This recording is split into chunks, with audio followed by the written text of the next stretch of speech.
I said the Lions won a game. And we are back. Great Lakes State Football, episode 39, talking everything football in the great state of Michigan. And I'm Vince. And I'm Kory. And I'm Brett. We got state finals this week and a couple of guests on air with us right now. We have Mr. Goosepoop and Mr. Tate Baker joining us for a very special state finals, Michigan High School Football State Finals preview episode. Cannon, how are you doing?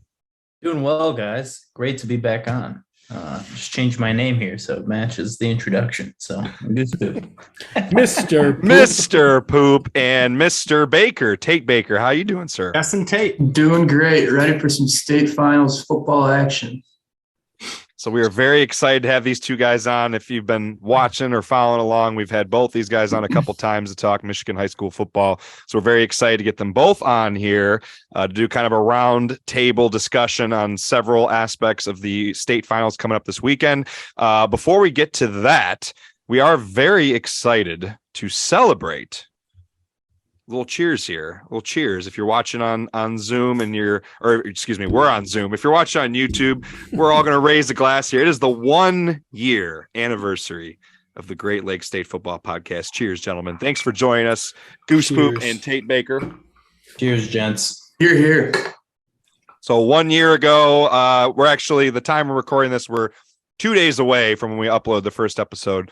So it'll be 1 day away when this airs, but November 24th of 2021, put out our first episode. And I think Tate, I believe, if I remember correctly, we talked about this before. You were the first guest the very next week when we talked about state championship games last year. So pretty cool to have Tate on here on the 1 year anniversary. Speaking of which, before we get into things, just want to plug these two guys real quick. We'll mention them again at the end, but if you would like to follow or check out anything from Cannon Dean, who is part of Goosepoop with his brother on Instagram and Twitter. We have the links for their social media down in the description of either the video or audio versions of this episode. So please check out Goosepoop if you like everything high school football. And Tate Baker, who does the OK Report. He does a lot of great write-ups and articles on West Side football here in the state of Michigan. So we will have his stuff, his Substack, as well as his social media linked in the description. So make sure you check those guys out. They both do a great job when it comes to Michigan high school football. So definitely follow them, subscribe, check out their stuff. And I think with that, we are going to get into it here and talk Michigan high school football. We will talk about college stuff a little bit later on in the podcast. So stay with us here. Even if you were just looking for college football talk, please stay with us. We're going to talk about some exciting state championship matchups coming up this weekend.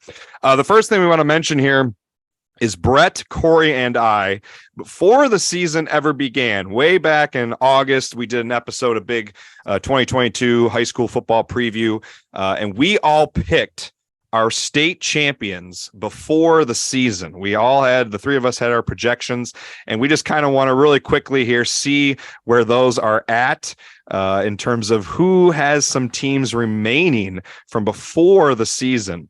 So if you're watching here on YouTube, we're going to share this on our screen. If you're listening along, we'll read through these here. But some interesting picks, to say the least. We also did do 8-man. It's not an aspect of high school football in the state of Michigan that we've talked a lot about on our podcast, but we did make some 8-man picks. We'll start with the 8-man here. So we did pick Division I and Division II. Brett had Deckerville, Kory had Suttons Bay, and I had Suttons Bay. For Division I, Brett had Crystal Falls Forest Park. Kory and I both picked Powers North Central. Powers North Central won the D2. Who won D1? I feel bad. Wasn't it Mendon? No, Mendon lost. You got it in our notes. I know. I'm sharing the screen, so I can't look at the notes. Oh, I can tell you. Martin beat Merrill, and Powers North Central beat Mendon. Okay, so Kory and I got the Powers North Central one. None of us were even close there on the D1. Very interesting when we get into 11-man football here, though. Division 8, Kory, still alive before the season, picked Ubley. Kory's got one team remain. Brett and I picked, Brett had McBain, and I picked Beale City. In Division 7, Brett and Kory both picked PW, who had a very disappointing season, obviously went to 5-4 on the season and then fell in the district championship. Your boy over here picked Lumen Christi before the season, and what do you know? Lumen Christi playing for the Division 7 state championship, so we'll see where that goes. D6, though, I can't toot my horn here too long because D6, I picked Lansing Catholic, who did end up making it all the way to the regionals with a losing record. Kory wasn't too happy about that one. Kory had Warren Michigan Collegiate, and Brett had Montague. Unfortunately, Warren Michigan Collegiate, I believe, fell in the regionals. I believe they did make it to regionals, if I remember correctly. Brett and I for Division 5 both picked Grand Rapids Catholic Central going into the season. You know, that was probably, we'll talk about this a little bit here, one of the biggest upsets in the state last week, getting downed by Gladwin, the Flying G's. Kory, still alive in Division 5, picked Frankenmuth before the season.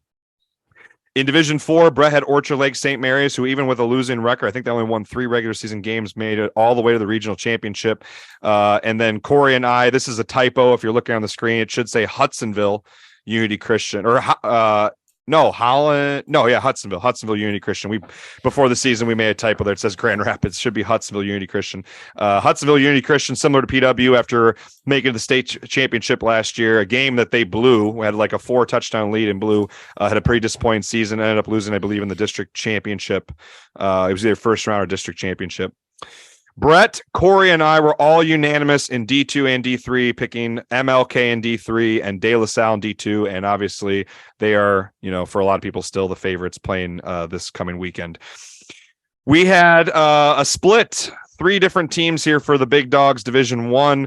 Brett picked Saline, who fell in a shootout to Belleville, I believe, in the regional championship. And Kory picked Rochester Adams, who got beat by Clarkston in the regional championship. And then your boy over here, I picked Belleville. They're still alive. So at this point, going into the state championship weekend, Brett has 2 teams from before the season that he picked that are still alive. Kory has 4, and I also have 4. So I'll be curious to see how this plays out going into the state championships with some of these teams. All right. So moving on here, the next thing we're going to take a look at really quick. Do we still, I guess, did I skip? Oh, I did not skip. It was next on the docket here. We want to just really quickly mention the 5 of us did end up picking the state championship games and Final Four. We did this before the playoffs began, and I got to find this here, get this pulled up, pre-playoffs.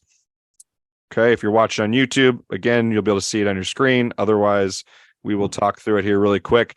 So before the playoffs began, we reached out to Cannon here, Goosepoop, and to Tate to get their picks on the high school football playoffs going into the playoffs to see where they thought the Final Four, what the Final Four would shape out to be for each division, as well as a champion, picked a champion for each one.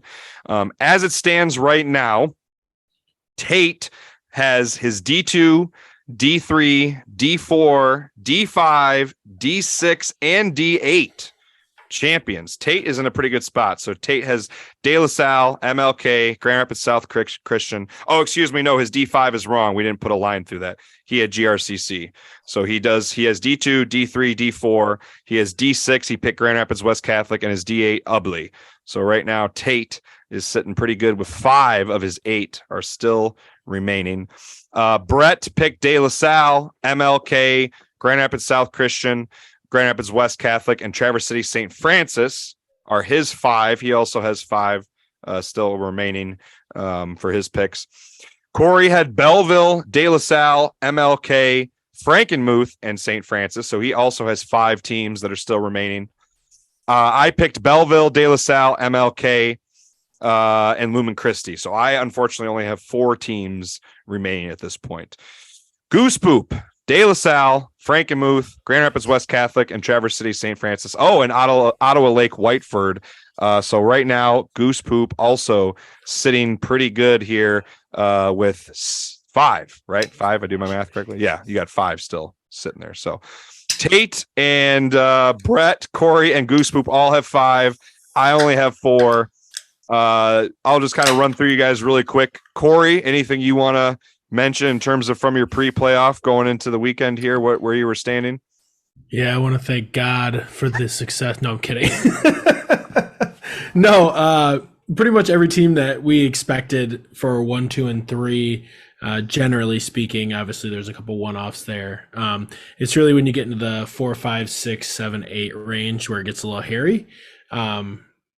But happy to see Frankenmuth in it. I think great small town school. That's going to be a great small town matchup. And yeah, that's really all I got. Brett? The Shamrocks let me down. Detroit Catholic Central. I'll just leave it at that. Yeah, Brett's D1 pick was Detroit Catholic Central. So just for time's sake, anyone listening, I didn't read through every single pick. I just read through the picks that guys still had alive here. So if you go to our Twitter, Instagram, particular Instagram, you could find these picks pretty quickly. Tate, you want to add anything from your pre-playoff picks? I think North Muskegon lost in the first round, so that was a bad pick by me. I should have had more faith in the D1 and D2 teams from the OK Conference. I think I picked both of them to lose in the semis, but no, regardless, pretty happy with, I guess, the overall turnout from the West Side, and happy for small schools like Ubley, Frankenmuth, and Gladwin to have their moment at Ford Field as well. And Cannon, Goosepoop, what do you got? Anything you want to add pre-playoff picks from where you're at now? I'm hoping, just for the sake of my model, nothing against Belleville, but I'm hoping I can tweet out that the real D1 state final game was played in round 2 of the playoffs, Rockford versus California. So, oh boy, that's nothing against Belleville. They're a great team, but I'm hoping that's how that ends out. If it goes away, my model's planning, then that will be the tweet. So nothing else to add. I hope that for the sake of our conversation before we start recording, a little satisfaction for you there for some of the haters that you've been dealing with. Revolt. It's all for the model. I'm just defending the math equations, guys. Come on. The math. It's all about the math. That's right. It's all about the math, baby. All right. So the last thing before we get into a little kind of round table discussion, we're gonna ask Cannon, Goosepoop here some questions, and then we'll ask Tate some questions, and then we're gonna get into kind of an open forum discussion on a few different topics, and then we'll end with our state championship picks going into the weekend here. The last thing that we do want to mention, and I apologize to any 8-man football enthusiasts on my lack of knowledge of where they were at this last weekend in terms of who won. I knew Powers North Central won because I remember I picked them going into the season. But just really quick, 8-man Division I state championship and 8-man Division II state championships were played up in the Superior Dome. I think they've played them there pretty much almost every year, to my knowledge, since they've been doing it. Martin in 8-man D1 beat Merrill 74-24. I'm always blown away by the scores of some of these games. It's unbelievable. Powers North Central beat Mendon 66-26. Not a lot of parity there. Just 2 big blowouts.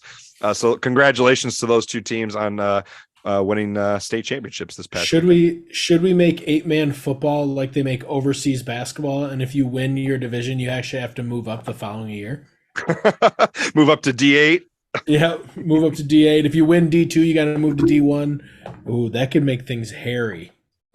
Did you know, just really quick kind of side note here, I didn't know this about Indiana football. So because I knew every team in the state of Indiana made the playoffs, but because every single team makes the playoffs, how their highest division works is the 32 biggest schools in the state in terms of enrollment. So like this year in 2022, whichever 32 teams had the highest enrollment, that's the D1 playoffs, and they all get a week 1 bye. Every other division, they have 6 divisions, D2 through D6 have to play 6 playoff games if they go to a state title. D1 has a bye week 10, and then they start their playoffs because they only have 32 teams that play for D1. I didn't know that. Very interesting. Yeah. Little aside, that's very similar to how Georgia does it. Okay. They do so there's fixed divisions like Michigan, except for the 7A division, which has like only 40 teams in it. And it's basically like, if you look at a chart of like school enrollments, like there's this huge gap at the top, basically like a power law of there's like only a certain amount of schools that have like those large enrollments, and they're just like there's like a gap in the distribution. And it's the same way in Michigan, right? Like there's only a handful of schools that have over 2,000 kids in them, and then there's and so like if you even looked at Division I, there's like the top half of Division I has the top 30 teams are probably all over 2,000, and the rest are maybe closer to a D2 size school, right? A la Grand Ledge, a la Caledonia. Yeah, probably even Belleville you would throw in there. I'm not sure exactly what their enrollment is. And so Belleville's about 1,800. They're not actually that big. Yeah. Yeah. So like, you're just trying to like capture that top end of the distribution because it's basically like, it's kind of wild, right? Like a Rockford or a East Kentwood has like almost 3,000 kids. Or a Dakota has like twice the size as the small school in their division. Right. Yeah. So I feel like we'll get into it here in a little bit, but I feel like that's an aspect that should be explored eventually. I know Cannon, we've talked about it. I do like this new playoff format, but I feel like they might have to tweak some things a little bit going forward. But all right, I think with that, and speaking of goose poop here, we're going to actually fire some questions here at Cannon to talk about the goose poop computer model and things like that. So a few questions for you here. In terms of going into the playoffs and now after 4 weeks of playoff football, how do you feel that your model has fared in terms of better or worse than anticipated? And then if you want to talk about, your over, under, and spreads you've been doing, do you have any takeaways from those? And then lastly, we'll have you end it with in terms of your model for the picks, if your personal views, your eye test kind of agrees with those or not. Yeah, absolutely. So in terms of your first question, I think it's probably fared a little bit better than I thought it was going to. So for instance, we picked 81% last week, 13 to 16. I think the week before that, regionals, we were 28 out of 32. So again, in the high 80s, I would have told you that it probably would, that's about in line where we were in the regular season, like basically exactly where we were. I would have told you we were going to fall off as we got into the later rounds, just because we're not really accounting for more. We're not weighting the model towards more recent games. We're weighting every single game evenly. So it's probably a mistake to do it that way, but right now it's working. So we're just going to roll with it. We'll probably adjust it next year. So I would have said, like, knowing that we were going to do that not do that weighting, we were going to fall off as we got into later rounds. But that's not happened. So I've been pretty pleased, low 80s. That's a good target to shoot for. So if for instance, that means there's only going to be 2 upsets or 1 upset in the state finals. There's only 3 upsets last week. So yeah. What was your second question again? Sorry. How do you feel in terms of your takeaways with the over and under and the spreads you've been doing, in terms of like if you think that was a difficult thing to kind of add to your model or putting out there, or do you have any takeaways from it in general? Yeah. So I haven't done a ton of analysis on over unders. I'll probably do that in the off season and share that with everybody. In terms of spreads, it has been super interesting to kind of chart where the model predicts people and then how accurate it is according to the spread going in. And so for instance, the model picks about any spread that's within 4 points. We only pick the games 50% right. So if you're a 4-point favorite per Goosepoop, take it with a grain of salt. It's probably more of a coin flip still, right? That jumps up to 60%. 60-40 if you're a touchdown favorite or about 8-point favorite or about, right? So it's about 60-40. And then it jumps up, it kind of accelerates really quickly. So on a 12-point favorite, you're actually an 80% chance of winning, right? So only 1 in 5 times does a team that's a 12-point underdog actually lose. And then, it just accelerates further from there. So like once you get to about a 3-point touchdown favorite or a 4 touchdown favorite, you're a 90%, 95% chance of winning. And then just to kind of cap it off, like in the 3, like there was only, and we were kind of trading texts a couple weeks ago. There was only 1 upset this year that a team was a 40-point or more up underdog. Right. At 1. That was Bay City Central over Mount Pleasant. Mm-hmm. I think Bay City Central had 2 wins this year. Mount Pleasant made a regional final. It was a huge upset.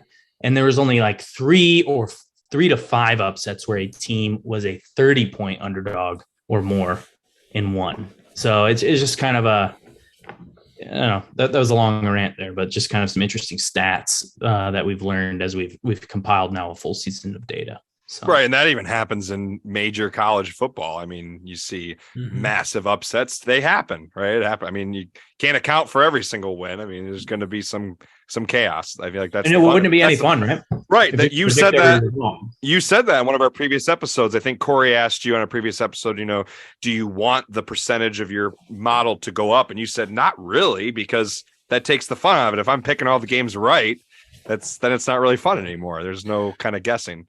It's Absolutely. the best part of high school sports. Somebody's girlfriend could dump them on a Thursday, and lo and behold, they lose. So They play terrible on Friday because their yeah, heart's it's been just broken. high school sports, baby. So your last one here for you, Goosepoop, do the models state championship picks. You don't have to tell us specific picks yet. We'll get into that at the end. Do you feel like they kind of align with some of your maybe personal eye test picks? Do you think there's any discrepancies, or do you feel personally that your model is picking even the state title games, kind of where you would want it to? Yeah, if you were asking me to bet my life on my picks, I would ride with my model on 7 of 8 divisions. Wow. My last one is actually the final division, D8. We just don't have a way to rate Ubley properly. So they basically were in this bubble. I think you tweeted about this too. I think. Yeah, right? Yeah. And we've had the Ubley fan base, the passionate Ubley fan base has asked us many questions about the model in a polite manner. So I apprite that. And It's good they have internet. them like, hey, I think the Bearcats were in a bubble for most of the year. It's just struggles. The model struggles to rate the teams that operate in a bubble. So we just like grossly underestimated them against Iron Mountain last week. I had my gut told me that was also right. That they were actually underestimated in that game. They just beat the crap out of the team from the UP. And, we're going to put him out as an underdog against Whiteford. But I would probably, if I would bet against my model there. I think the Ubley should properly be rated as the favorite. So, yeah.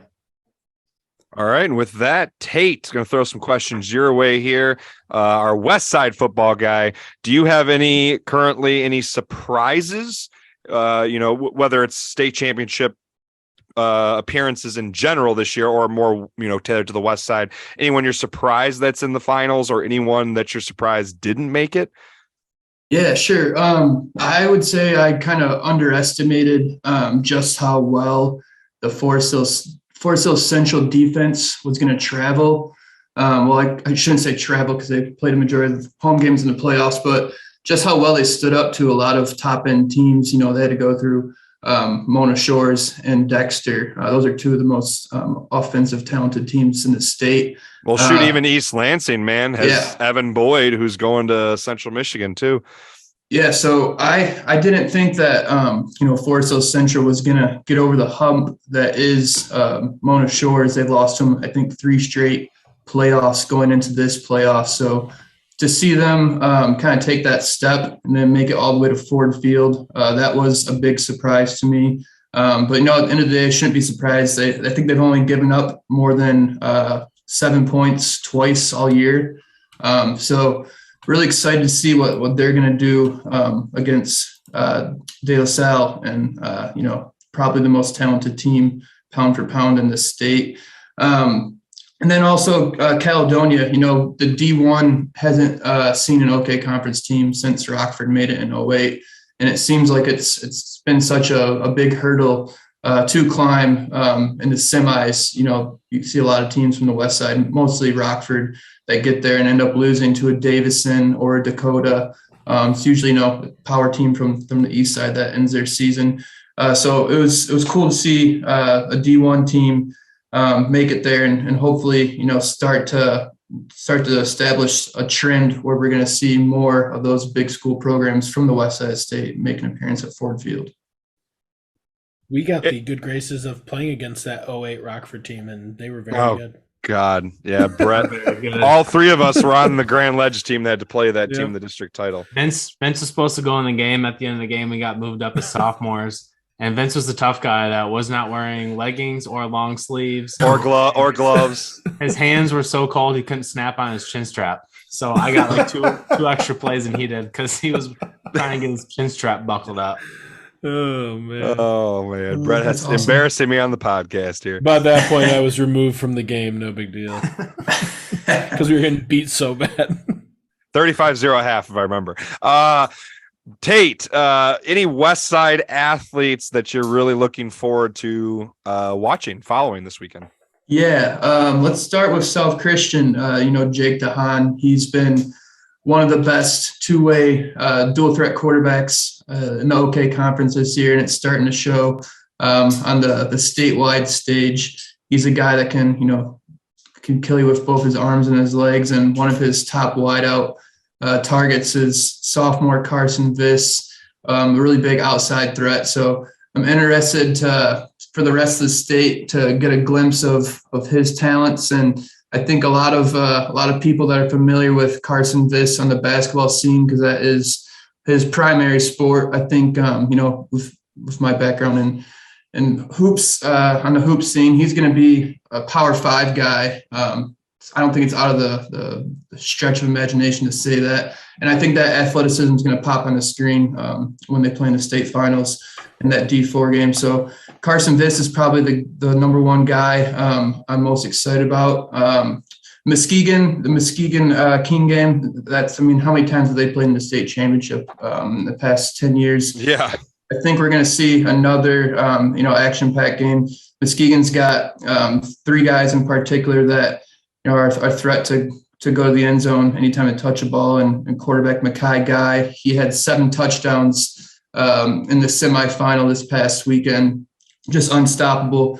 And then their 2 running backs, in Destin Piggy and Jacob Price. They're smaller stature guys. I think they're both maybe 5'9", if that. But 2 really explosive guys that are equally, really difficult to bring down. So I would say those 5 guys at the top of my head are going to turn some heads this weekend. And lastly, Tate, anything you put a lot of your articles and your write-ups out through Substack? Anyone who might be listening who's a follower, anyone interested in following and subscribing to some of the things you've been putting out? Anything people can expect from you, or maybe you want to comment on something that you've put out during the playoffs in terms of your write-ups? Yeah, definitely. So at the beginning of the playoffs, I put out kind of a forward field forecast is what I called it, just trying to predict the teams from the OK Conference that would make it there. I was pretty close. I think Catholic Central was my one team that I said would make it there that did not. I don't know if anyone predicted the Flying G's to do this, though. Right. Yeah, that was a big upset. And then I didn't give enough credit to Forest Hills Central and Cal.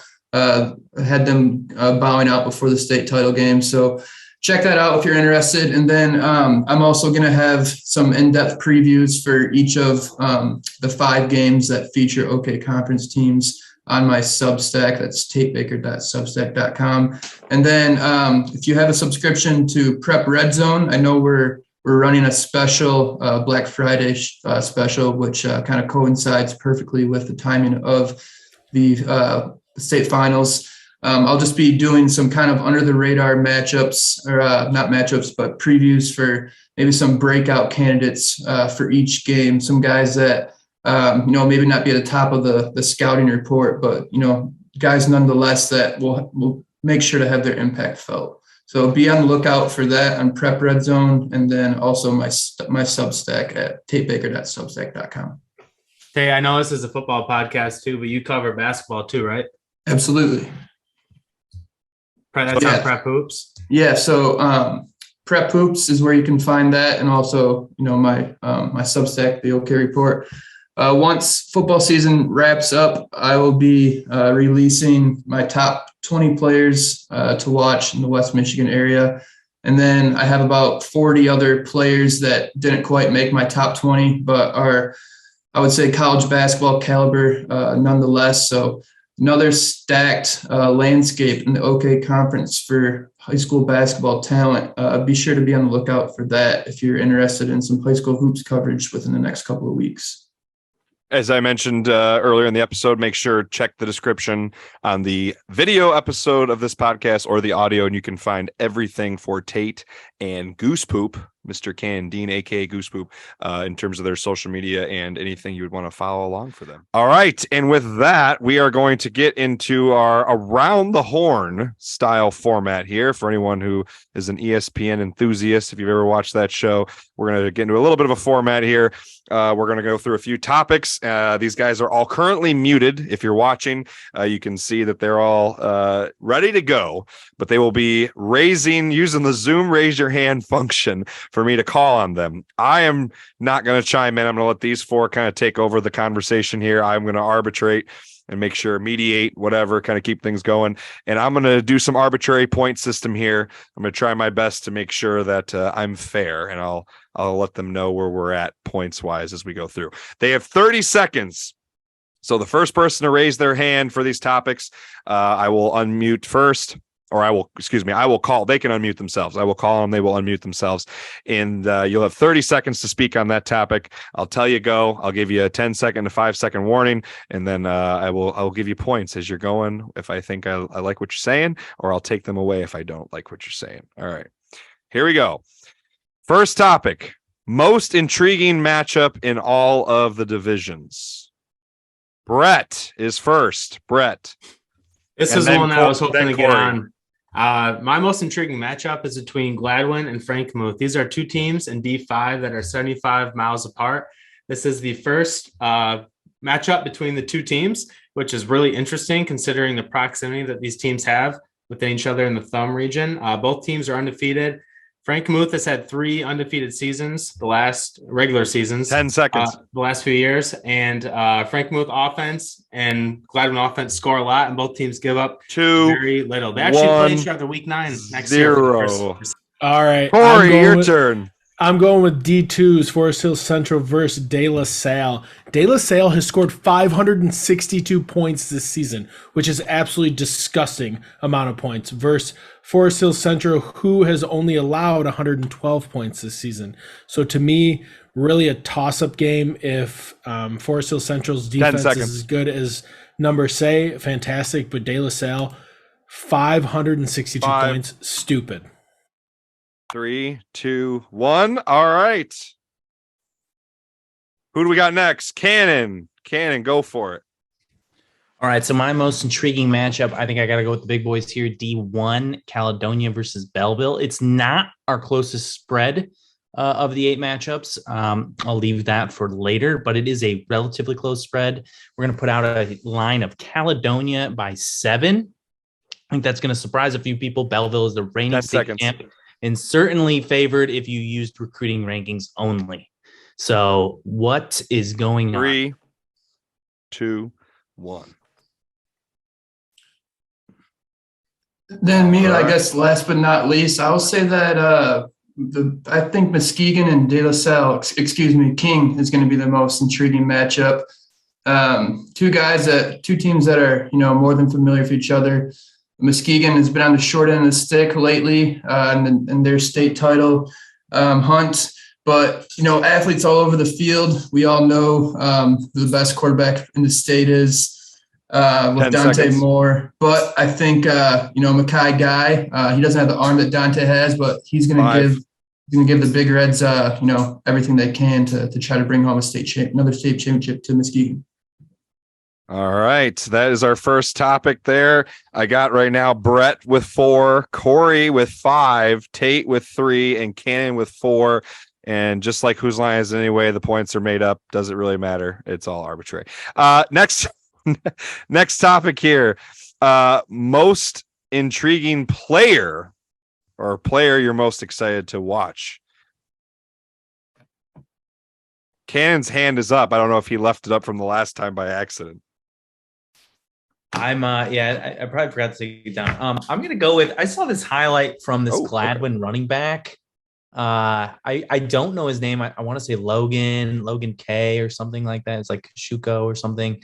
I just saw this highlight of him absolutely steamrolling a linebacker safety. Oh yeah, Catholic Central. The pop was so audible, you could hear it. You didn't even have to have your 10 seconds turned up. So I want to see this guy play. He looks like an absolute moose. Very excited to watch 3, the Flying at Ford Field. 2, and 1. Tate, I got you up here next. So this isn't a specific player. This is more of a group. I'm excited to see Caledonia's linebackers and how they deal with Belleville's speed. I think that was a big reason why they beat Clarkston. Guys like Theron Sanders, Reed Vogler, and Jet King have all been guys that have stepped up to the occasion and brought an element to Caledonia's defense that has allowed them to make the state championship, and they're going to need them against Belleville, so that's who I'm going to go with. Efficient. Who we got next here? Nobody? Kory and Brett are quiet on the player. I'll go. Sorry, I was gonna wait it out, but you didn't raise your hand. Muted.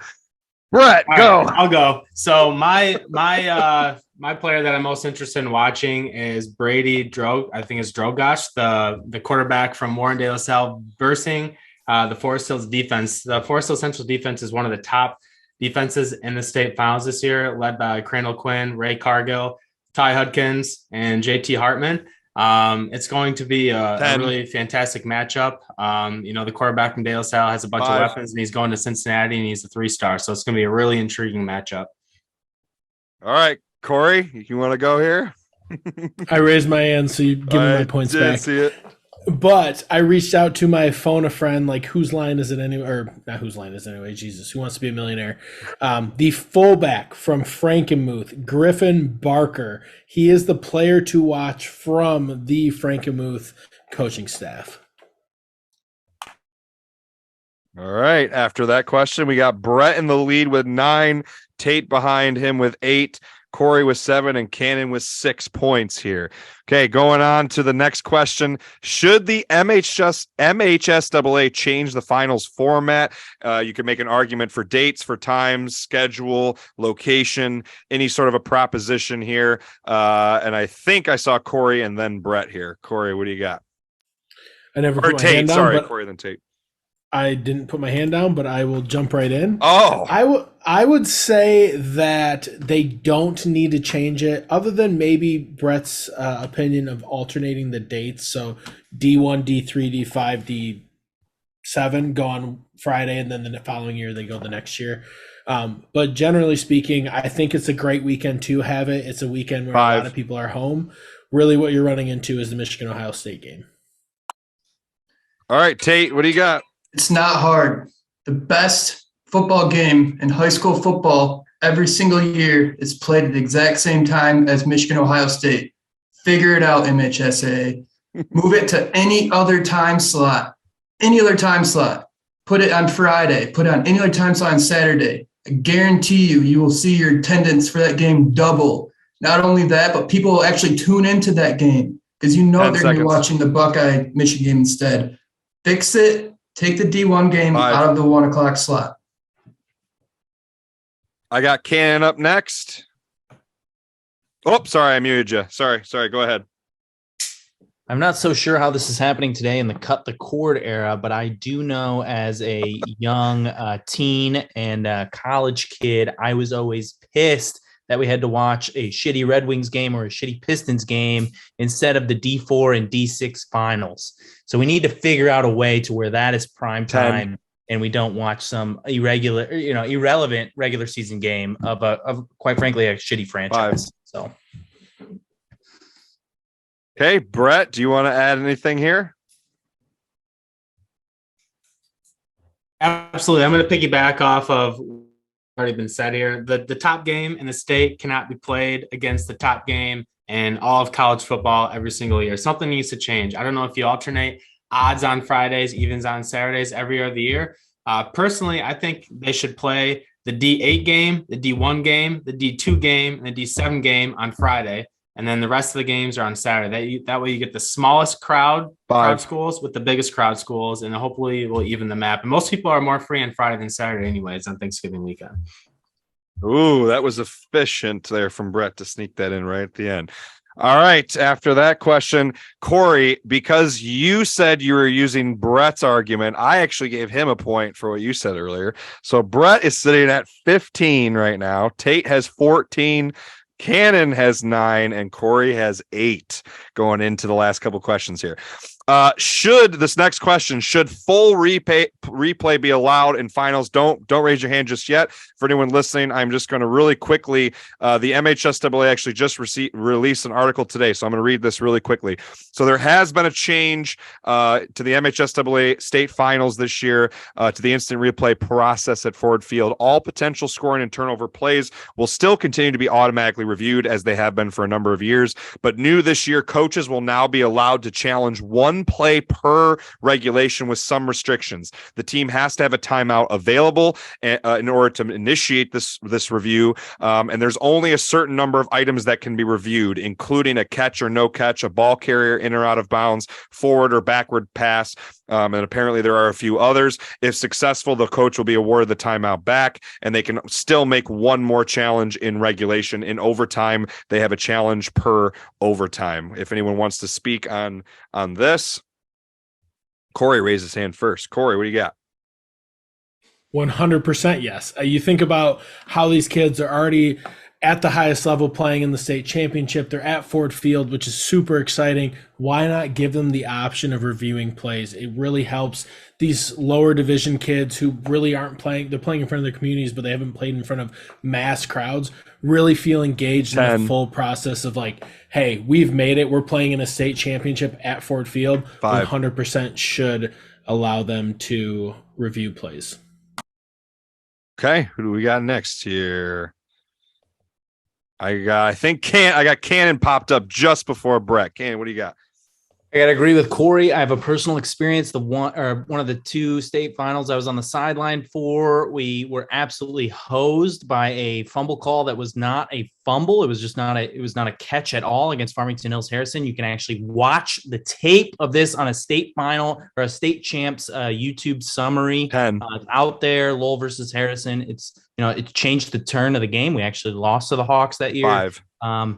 Yeah, needs to be there. We wouldn't have lost. Lowell State Champs 2011. Oh boy.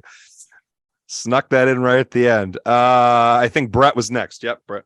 So real quick, Ken, was that 2011 or 2010? Because I think that was when we lost to Lowell in 2010. 2010, I think it was, yep. But nonetheless, I think it's great. If technology is available, you got to use it. And eventually, I think technology is going to get more improved in the regular season. There's going to be some sort of reviews that coaches are offering. Now on the sidelines, you can sit and watch your plays on Huddle on an iPad. I think one thing it's going to do is it's kind of going to be a challenge for head coaches. When do they want to use this call? Is it in the second quarter? Is it in the fourth quarter? They do have to have it available. So it's going to change how the head coach kind of manages that aspect. All right. And I got Tate lastly. All aboard. I think anything that can advance the overall, the way that we determine the champion at the high school level, that's a great thing. I want to kind of extend a lifeline, and maybe they can finally add a shot clock to high school basketball. But great. I love it. Okay. After that question, we are now sitting at Brett with 20. Tate is at 17. I got Cannon at 14 and Kory at 12. So tight race here coming into the last couple of months here. All right. I'm going to extend this to 2 more questions here. I got an idea for our last one. Next question.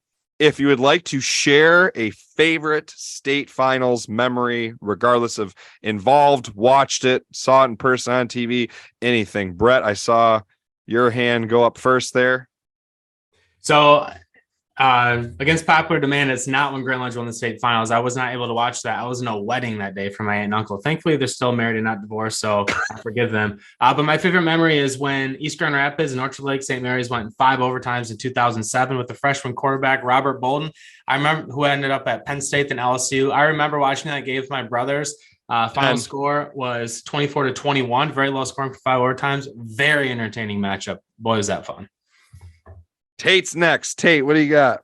Yeah, Brett took the words out of my mouth. I was at that game, didn't make it down to the state finals too many times growing up, but that was one of the times I did. I remember running back and forth between end zones with my good friend Tom Smits because they were alternating the end zones at the time. Right. We were sprinting from end zone to end zone to watch the very to see who's going to come out the way with the win. And yeah, it was just a great memory. Got Cannon next. So I got 2015 Lowell versus King. My little brother was starting cornerback in this game. Lowell came in, a traditional Lowell team playing up against a King team who I believe featured Donnie Corley, Lavert Hill, just a very star-studded King team. Lowell jumped out to I think we were up by 3 scores at one point, and 10. King never led until the last play of the game. They won on a Hail Mary from the 45-yard line. Not the result I wanted, but a great game. All right, Kory, finish us off here. All right, I have the 2008 state championship with Rockford versus Lake Orion. Fun fact about that game is that they actually started the season off with a game, Rockford with a game against Lake Orion that was on what was known as Bally Sports way before Bally Sports was ever a thing. I remember watching that game all season long as a Grand Ledge alum. We played Rockford in the first year of that playoff run, and they beat the pants off of us 56-14. Actually, second round. So, all right, going into the last question here, I have one more kind of surprise question because we didn't mention this earlier. Here's where the scores lie. Brett is sitting at 25, followed by Tate at 20, Cannon at 19, and Kory at 16. So very close here coming up to the last question. Kory wants to strangle me right now. Last question here. Any final, obviously we're going to make our picks here in just a moment. This is going to be outside the around the horn style thing that we're doing here. We're going to make all of our state championship picks. Any final thoughts or comments that you would like to add for this year's state championship games, coaches, teams, matchups, anything we haven't talked about or anything that you think is worth mentioning going into this weekend or going into our picks here in just a second? Anything at all related to the state championship games this weekend? I got Kory's hand up first. What do you got, Kory? With the breaking news of Belleville's head coach getting fired tonight, you heard it here first. Actually, JK, you heard it at High School Frenzy first. It'll be a watch with Caledonia versus Belleville. We'll see how that affects this Belleville team. Also, love to see Muskegon back on top to their dominance. And then preseason pick Frankenmuth. Super excited. 10. Frankenmuth versus Gladwin. 2 small towns, great communities. Hoping 5. Frankenmuth brings it home. Ooh, Kory made a nice little push there. Tate, I got you next. Got Tim Klaska for West Catholic. Going to go for 250 and 4 touchdowns. That's my big guess prediction. The D5 game. Excuse me, D6. Got Cannon next. Cannon. Got to shout out my Goodrich Martians. They are the lowest rated team that starting the playoffs that has made the state final. They deserve it. They had a big upset win over Freeland and have just rode that wave from here on out. So congrats to the Martians. It's always good to see Cinderella isn't the proper term for them, but just 10. A great result there. So congrats to the Martians. And then that leaves me for the caboose. Shout out to the public schools. We have 4 matchups. That's half the matchups, which is a public school versus a public school. And there's only 5 private schools out of 16 teams that made the state finals. That's really impressive. That seems very low to me. And there's only one matchup that's private school versus private school, which is Traverse City St. Francis 10. versus Jackson Lumen Christi, which is a rematch from earlier this year. So very interesting from the public school standpoint. All right. You guys are going to kill me. This got very interesting at the very end. Kory made quite a nice little push there. Not that this really matters. This was just for fun anyway. Brett finishes our first edition of this Around the Horn thing. And again, I don't know if this is going to come to be some. This was fun. I don't know. I had a good time with this. But Brett with 30. I got Brett with 30 points right now. And then there is a 3-way tie.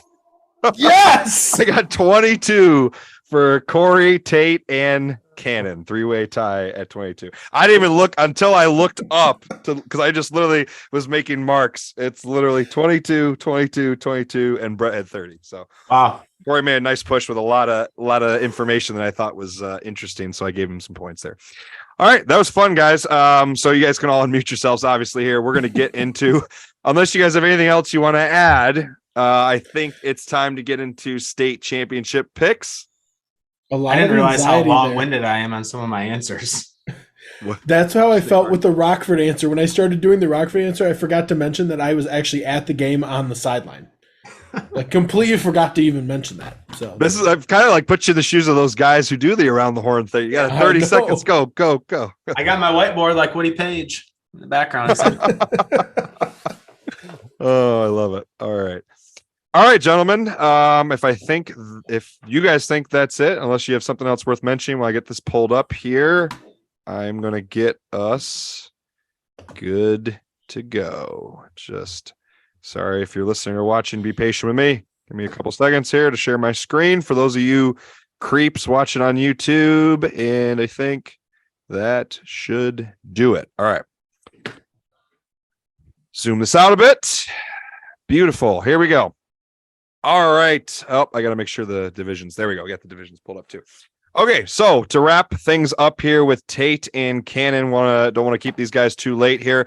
We are going to go ahead and wrap this portion of the podcast up with our picks going to the state championship weekend. Obviously, as I mentioned at the very beginning, Kory, Brett, and I had picks before the playoffs, and then all five of us Kory, Brett, and I made picks before the season. All five of us made picks going into the playoffs. We are now with an updated finals matchups here going into the weekend. Now that we know who's playing, going to make picks. So don't worry about all five of us. Don't worry about any other picks you made. If you want to keep state title picks that are still alive that you made previously, that's up to you. Otherwise, I think that you can do whatever you want. All right, let's start with Division 8. And I'm just going to literally go, unless Kory or Brett protests, I'm just going to go in order of what we have on the screen here just for the sake of time. So Tate, that means you're going to be kicking us off with each pick here. So the first matchup, we got the smallest division we're going to start with here. Division 8 playing Friday at 10 a.m. We got Ubly at 13-0 facing Ottawa Lake Whiteford, also 13-0, one of the few undefeated matchups this weekend. Tate, who you got? Are we including scores as well? We didn't talk about it. Brett, Kory, do we care? You don't have to. If you want to add it, you can. Cool. No, that's better than that. I'm going to stick with Ubly. I picked them in the beginning of the playoffs, so I got to see it through. Ubly completes the perfect season. Brett. I got Ubly as well. Ubly's got a solid defense. They beat a handful of really good teams, so I got the Bearcats. Kory. To piggyback off of Brett, solid defense. They haven't even allowed 100 points this season in 13 games, which is absolutely ridiculous. So absolutely absurd. That's crazy. I'm going to take Ubly. I am also going to pick Ubly. Their defense has been very impressive. Cannon, Goosepoop. I think, as you heard earlier in the pod, Ubly's the smart pick. They've been beating the model all playoffs long, but our model has Whiteford by 3. Ooh. So riding Ottawa Lake Whiteford. All right, moving on to the next division, Division 7. Tate. Oh, excuse me. Sorry, let me introduce. That's my bad.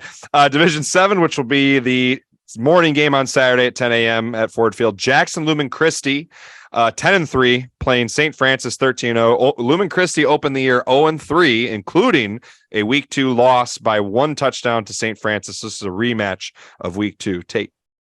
Yeah, I don't think it's too big of a stretch to say that this St. Francis team could probably hang with, the majority of teams in the state finals, just given their collective talent. I'm going to go Traverse City St. Francis. Brett? I got Traverse City St. Francis too. It's very similar to what Tate said. They've been absolutely destroying teams on this path this year. Very impressive team up in Traverse City. It's hard to beat a team twice. Traverse City had already beaten Jackson Lumen Christi once this year, but I have St. Francis winning the state title. Kory? I talked to Vince about this before the podcast, but for the sake of spicy wings and a spicy butthole, I'm going to have to pick against Brett on 4 picks, and I pray to Jesus they're all toss-ups. So I'm going to take Jackson Lumen Christi. I think I'm going to live in the words of Vince. It's hard to beat a team twice. They upset TC St. Francis. I picked Jackson Lumen Christi pre-season back in August, and I'm going to stick with them. And as Kory just said, I'm a big believer in high school, college, NFL, any level of football. It is very hard to beat a team twice. Traverse City St. Francis is playing better than anyone right now, as Tate mentioned. But yeah, I'm gonna stick with Lumen Christi. Goosepoop. Yeah, I'm rolling with the Gladiators here. I agree with Tate's analysis that they could hang with most of the teams in the state finals, save for maybe D1. That's just what the model will tell you. So, yeah, that's it. Division 6 on Friday at 4:30 p.m. We have Negaunee out of the UP, 13-0, playing Grand Rapids West Catholic at 12-1, and Landon Grove, who we had on the podcast earlier this year. Right after he got hired, we actually had a conversation with him. Check out that interview if you have not. In his first year as head coach, I believe Landon's only like 27 or 28 years old. Very impressive. Mm-hmm. Takes the Grand Rapids West Catholic to the state championship. Tate. Fantastic year for Negaunee getting to the state finals, but they've never seen anything like Timmy Kloska this year. That kid's going to have just a day, man. That dude's going to run all over the place. Give me the Falcons. Brett. I got West Catholic. I'd love to see a UP team win the state championship. You know, unfortunately, a lot of UP teams have transitioned to the 8-man football, which is tough to see. But Grand Rapids West Catholic is battle tested. They have really good athletes. I don't think Negaunee's seen a high-powered offense like Grand Rapids West Catholic. Kory. Gonna side with both Tate and Brett here. I'm gonna go with West Catholic. Negaunee only giving up 87 points this season. They might give up 40 this week. So, yeah, they just can't do it. They might give up 40. I'm also going to echo these guys. I would love to also, as Brett said, see a UP team win it all because it's been a while. It was Menominee or Ishpeming. I think one of those two were maybe the last UP team to win one in the last 10 years. But, yeah, I'm going to go with West Catholic as well. Goosepoop. So quick shout out to my Miners before I pick the West Catholic Falcons. But I remember sitting, the first state final I ever went to was 2002. Wow. I was a ball boy. And I was sitting in the stands watching, I have no idea who the division was that was playing before Lowell was, but Negaunee was sitting in the stands above Lowell. They had gotten down there early, probably took a charter bus, was staying the night before. So that's my Negaunee memory. That is the last time Negaunee, I don't know if they've been in the state finals before 2002 or since 2002, but they won the state title in 2002. So unfortunately, I don't think the Miners have that run this year. West Catholic, I think this is actually the third highest spread we're going to put out. So another way to put that is the third worst game of the state finals.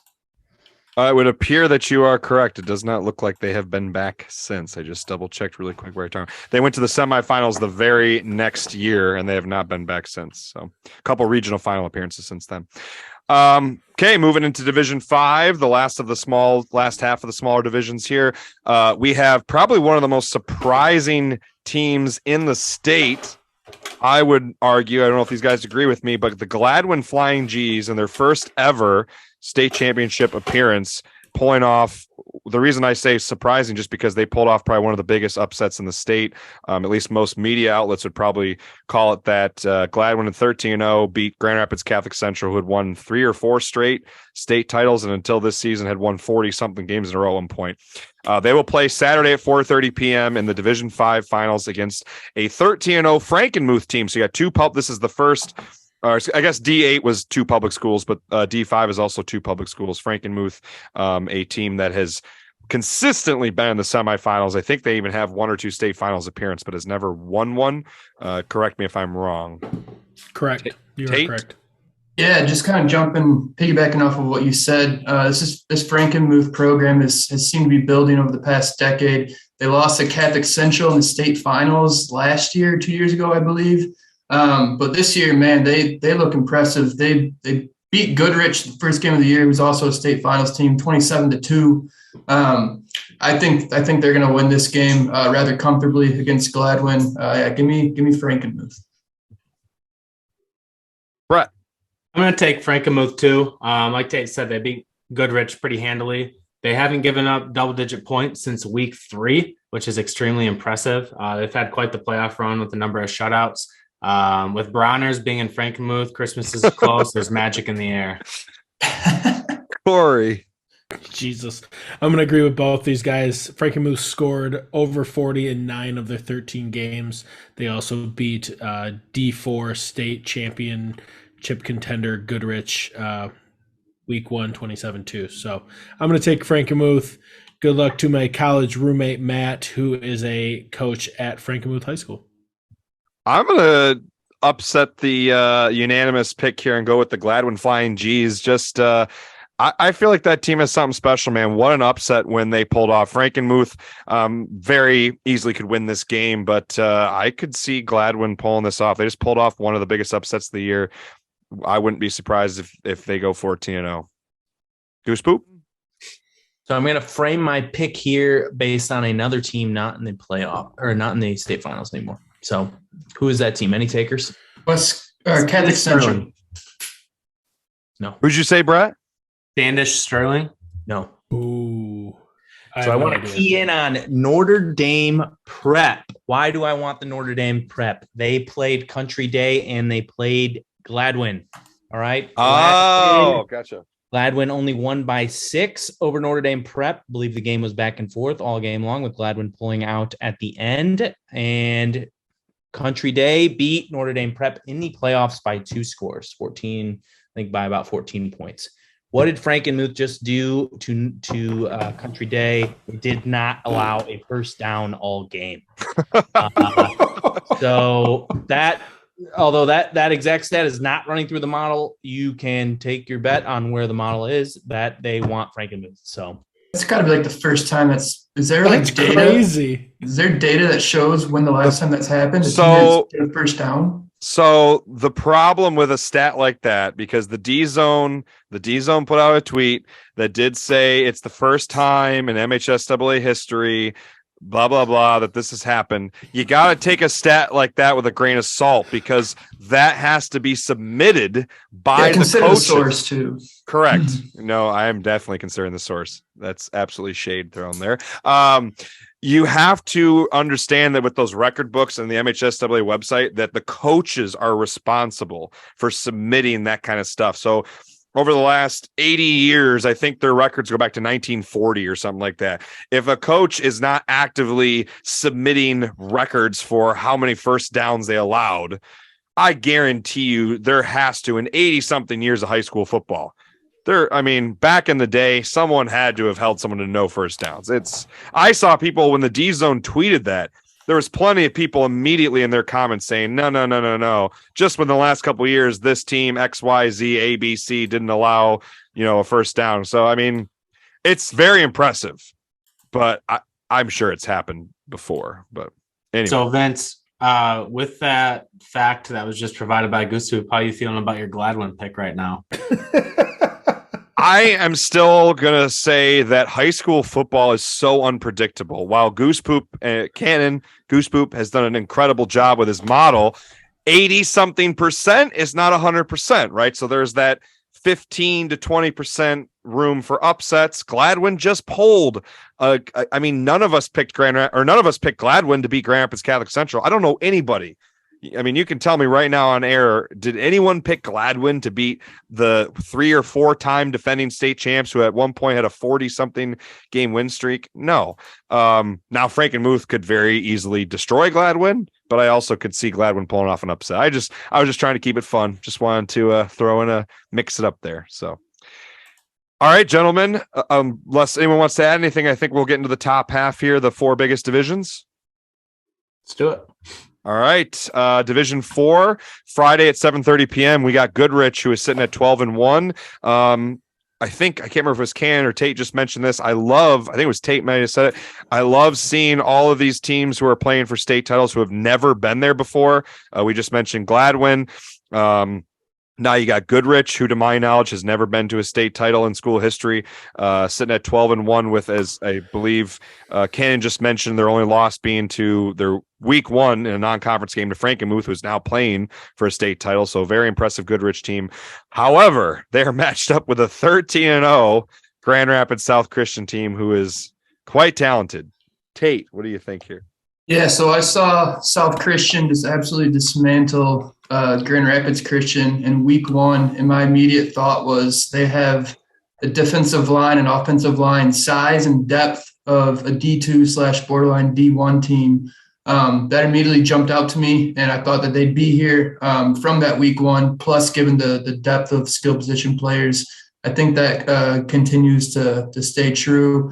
South Christian gets their first state title since 2014, I believe. Brett. I got South Christian as well. Like Goosepoop said, Goodrich is the quote unquote the worst team that made the state finals, I believe was the statistic. I've been high on Grand Rapids South Christian all year. I remember when Tate texted me after week one, I think he went to the game at South Christian. And he's like, this team's going to make it to Ford Field. And here they are at Ford Field. This is a team that snapped the Grand Rapids Catholic Central winning streak. I watched that game. I streamed that game. South Christian is definitely impressive, especially in the trenches as well. So I think South Christian will win. Kory. I'm taking South Christian. If you just look at their schedule, that OK Gold Conference is really filled with like D3, D4, D2 teams. So they're playing these bigger teams with bigger enrollment, with more athletes, yada, yada, yada. You could go on forever. So I just think they've been playing better talent than Goodrich all year. So I'm going to take South Christian. As much as I would love to pick Goodrich to keep the Cinderella story going, and just like, echo my Gladwin pick, this is one where, I think Grand Rapids South Christian is going to be too much for Goodrich, unfortunately. Would love to see an upset, though. And so before I make my pick, I'm just going to make a slight correction to what Brett said. They were the worst team to make the playoffs as of the start of the playoffs. So since then, their wins over Freeland and their wins last week, beating Riverview by 3, 4, 5 scores. I can't remember what the final score was. Their rating has improved significantly, such that I think this is actually going to be a fairly close game. I think the Martians can keep pace with the Sailors. That said, I'm going with the Sailors here. I agree with everybody's picks here. All right, we're getting to the big dogs now. Division III. We have probably, these guys can tell me if I'm wrong, but maybe the most tradition-rich, heavy matchup in the state this year, regardless of game of the year. I mean, whether it was regular season or playoffs, do we have another matchup all year long where you had two of the biggest recent power? I mean, Muskegon's been a powerhouse forever, but king of the last 15 years, I would argue. I mean, this is easily one of the biggest matchups of the year, outside of maybe Kaz Tech and who did Kaz Tech get matched up with week one? Didn't they have a big matchup week one? Kaz Tech lost to Belleville. No, but didn't they have a big game the first week? It was with Bloomfield. Yeah, West Bloomfield. That was a big matchup week one. Bloomfield's not really tradition rich, though. They're just recent. Correct. Recent rich. Really, recent rich. Really, the only one that comes to mind would be last week, Muskegon versus DeWitt. So right. Or King beat Brother Rice in the playoffs. That's correct.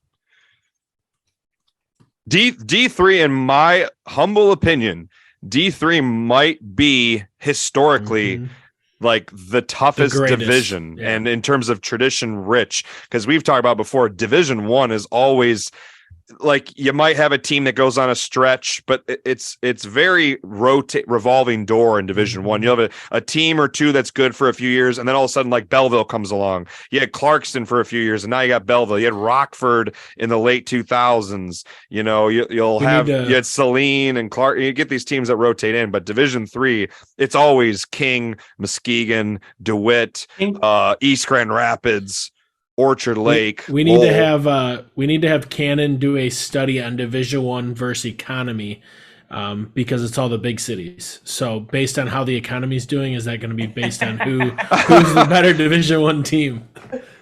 So Muskegon and King also, I mean, both these teams are Division II, and actually this year King is technically D4, and they opted to play up to D3.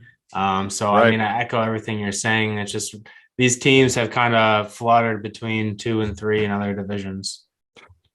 That's a good observation. And even like a program like Lowell was D3 D3 for a while, and then they were D2 for a while. Now they're back to D3. The enrollments for some of these tradition-rich heavy programs do kind of fluctuate a bit. But regardless, Saturday at 7:30 p.m., probably one of the biggest matchups of the weekend. You got Detroit King 9-3. Very deceiving 9-3 record. I mean, if you go and look at those 3 losses, 2 of them were out of state to regionally tough teams in Indiana and Ohio. And then they had a loss to Kaz Tech, which they had beaten them. They played Kaz Tech twice. Muskegon 11-2. Muskegon had a 3-2 start, I believe, and has won 8 straight, if I remember correctly. I think they had a rough early start and won 8 in a row. Both these teams playing about as well as anybody right now. Tate? Man, this is probably the toughest game for me to pick. I've been going back and forth a lot. I was not expecting Muskegon to beat DeWitt. I know it's a down DeWitt team from the past couple of years, the run that they went on. But they were in the semifinals, right? You're right. I wasn't expecting Muskegon to kind of manhandle them the way they have. Mackay guy he's making me want to pick Muskegon, but I just can't pick against Dante Moore and the wide range of talent on both sides of the ball that King has. I got to go with King. Brett. So this is, like, I think Vince, you mentioned King plays a really interesting schedule. They've played some really solid powers from out of state in Warren Central, Indiana, Cincinnati Moeller. And then they've played some cupcakes in the Detroit City League. And, they played really good teams, really bad teams in the regular season, but they also did lose to Kaz Tech. Now, I watched that Kaz Tech King game. I haven't watched Muskegon play this year, but I've watched Muskegon play in the past. And the offense that Kaz Tech was running this year was more of a run-heavy athlete offense, which is very similar to what Muskegon runs.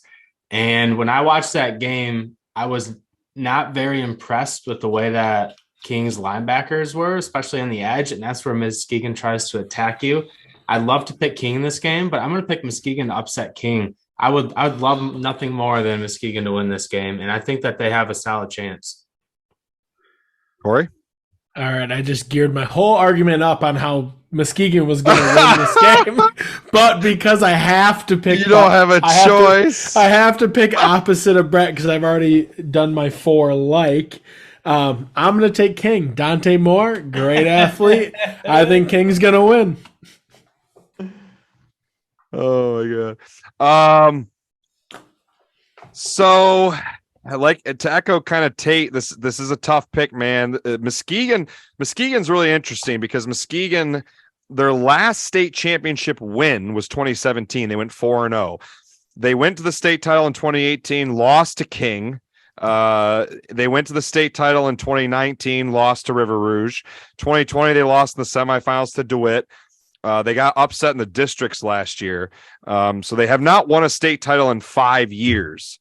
A team that goes to the state championship a lot. And while they did have that rough 3-2 start, they did lose to 2 pretty good teams. They lost to De La Salle, who's in the D2 state title, and they lost to Zeeland West by 2 points, who they then avenged in the regional championship game. If you look at their other state or their other playoff teams that they've been playing, I would argue that they've had probably a bit tougher of a run than King. King beat River Rouge, but River Rouge finished 5-5. River Rouge had a pretty tough year. Then they beat Allen Park, who was a 5-4 team. They beat Brother Rice, who had only 3 wins during the regular season, while they did pull off in a remarkable 1-point upset over De La Salle. I just think that was probably an off week for De La Salle. And then they just beat Mason handily. And Mason, while they were undefeated, Goosepoop talked about this on an earlier podcast. Mason was super low in playoff points because Mason beat 3 teams who didn't win a game this year. And they beat, I think, 3 other teams in the regular season with losing records. So Mason played a pretty easy schedule to get to 9-0. Nothing against it. I know we just had Coach Houghton on, so I apologize if Coach Houghton's listening to this right now. This is just for the sake of the argument of the matchup. Nothing away from Mason for their remarkable season they had. I'm also going to go with Muskegon here. Kory, I'm sorry. I was looking at something while you're picking it. You picked King, right? Correct. Yep. Okay. I'm going to go along with Brett. I'm going to also pick Muskegon. I think they've had a tougher path, and I think they're playing better than King. Goosepoop. I'm riding with King, but this is the single largest or the single smallest spread we're going to put out here of all 8 games. I think it's a 2-point spread, maybe a 3-point spread. So it could realistically go either way. I think Brett's analysis was very apt, but King has probably not seen a ground attack like this since Cass, but model says King, so we're going to go with him. All right, our final 2 divisions here. Division 2, Friday at 1 p.m. Warren De La Salle, who's been a perennial powerhouse over the last 15 years, won several state titles over the last 10 years. 12-1 with, as I just mentioned a moment ago, their only loss, a major upset earlier this year. Probably the only reason Brother Rice made the playoffs was because of this 1-point upset win earlier this year over De La Salle. So that was their only loss in a 12-1. And they're playing a Grand Rapids Forest Hills Central team who is 13-0. Tate. Yeah, I'd love to pick Forest Hills Central here, going against the Warren De La Salle All-Stars, as you would kind of want to put it. But I just can't. Brady Drogosh, he's got probably the single-handed best team around him I saw last year personally. I'm sure a lot of those guys are back. So, yeah, I'll go with De La Salle. I got Warren De La Salle too. As much as I'd love to see the hometown Forest Hill Central team win, I think that they're going to be slightly outmatched. I was very impressed with their win over Dexter. They played maybe arguably the best athlete in the playoffs, and Cole Cabana running back for Dexter, and they were able to win that game in overtime. But I think Warren De La Salle is just solid from top to bottom, and I think they're going to win the ball game. Obviously, I have to pick Forest Hill Central, but I actually am leaning that direction. So I think Forest Hill Central, great defense, as we saw, Brett and I saw versus Mona Shores, which was nice to see. They've only allowed 20 points once this year. Exactly. And Mona Shores was a pass-heavy team. So I think Forest Hill Central has what it takes to beat De La Salle. If they can shut down the run versus pretty much a college offensive line, I think that they can take this game home. So I'm going to stick with Forest Hill Central, and I'm going to stay true to that pick. I picked De La Salle. I picked De La Salle before the season, and I picked De La Salle going into the playoffs. Now, De La Salle, I argued this last year, and I think it's holding true again. De La Salle has had a very easy. I'm going to use the word easy path to the state championship, as they did last year. They played last year. They beat, I think, 3, 5, and 4 teams on their way to the state title. This year, a 6-3 team, a 7-2 team in Roseville, but then L'Anse Cruz was also 5-4 in the regional. Groves was a 6-3 team. They really haven't been challenged, I would say, since they played Detroit Catholic Central back in week 6 of the regular season. I don't know anything about Dayton, Ohio Ponitz, who they crushed. River Rouge did not have a very good season. River Rouge, I know, has been very successful recently, but River Rouge lost second round last year, went 7-3, and this year they went 5-5. Now, they did lose to some very good teams. I'm not taking that away from River Rouge. They did lose to some very good teams. But the difference between the good and great teams is winning. And De La Salle is not beating teams that have won a lot of games. Now, that doesn't mean that De La Salle isn't very good. De La Salle is a very talented team. This is all for the sake of my argument for this pick. I'm going to change up my pick. I'm going to pick Forest Hill Central. I think they've played and beaten much tougher opponents in the playoffs and even in the regular season. I think they, like Kory mentioned, I know Kory had to make the pick to catch some ground on Brett, but I really do truly believe that Forest Hill Central does have what it takes to beat De La Salle. And I know Goosepoop's going to pick De La Salle, but I think they got what it takes to pull an upset. Real quick before Cannon makes his picks, but ex-River Rouge coach Kory Parker. Look out for him for the Northwood job. He's coaching at Toledo right now. So there's that. That was so random. It had to do with River Rouge. Chill. Go ahead, Ken. Also, I think Vince's points were great on why you would think FHC maybe has a chance here, right? They haven't played anyone basically. That's maybe a little strong, but they came out of a very weak side, very weak corner of the bracket, right? Groves, L'Anse Creuse, those two teams. That whole regional final was clearly the weakest in D2, and I think the results on the field showed it. They haven't played anyone who's really at the level that FHC's at since River Rouge. Vince, I would push back on you a little bit. River Rouge is not a true 5-5 team. I think that forfeit to Lakeview is incorrectly reflected. Right. I forgot about that. Right. That's true. I think they're actually a 6-4 team. But we had River Rouge rated as high as number 1 team in D3 for several weeks this year. So I think that's a great team. They just happened to draw MLK first round of the playoffs, right? And so all that being said, that's maybe why you would cast a second look on De La Salle's results this year. There's 2 teams a Red Arrow is never allowed to pick. Eastern Rapids and FHC. So I cannot pick the Rangers here. Thankfully, my model aligns with that pick. So I'm going with De La Salle. All right. Final division, gentlemen. The big dogs. The game that Cannon's been getting the most shit on Twitter and Instagram over for his model. Caledonia out of the OK Red, 12-1. Their only loss being to Week 9 to Rockford, which they avenged in double overtime the district championship game. The first Division I West Side team to make it to the state finals, to even get to a state championship since Rockford won it all back in 2008. As we put out on Twitter, you got to remember that Division I is very, very Metro Detroit heavy geographically. Outside of Metro Detroit, there's about 24 teams. And then when you leave the east side of the state, because there's a few teams in the Ann Arbor and Flint areas in Division I, once you leave the east side of the state, there's only about 14 or 15 D1 teams that remain. So there's not a lot of, it's a small sample size, but still, it's often that you have 2 east sides teams playing for Division I. In fact, sorry guys, but I would like to throw this out there. I think this is an interesting stat. Since 1975, which is the year that football playoffs started in the state of Michigan, only about 27% of the time, and this goes back to when there was only 4 divisions at one time when it was Class A, B, C, and D for playoffs for a long stretch of time in the 70s and 80s.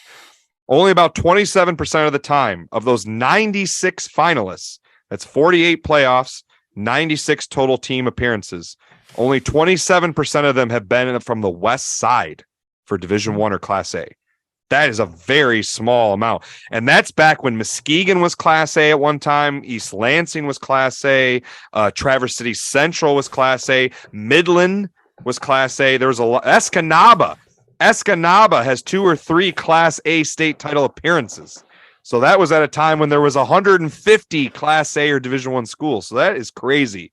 Going back 48 years, that only about a quarter of the time that a team from the west side of the state is making the Division I playoffs. So real quick, Vince, are we saying just like exclusively out of Metro Detroit because Midland is right? The team. You gotta remember that you're talking. There's like 40, and even if you go back further, probably like 60, 70.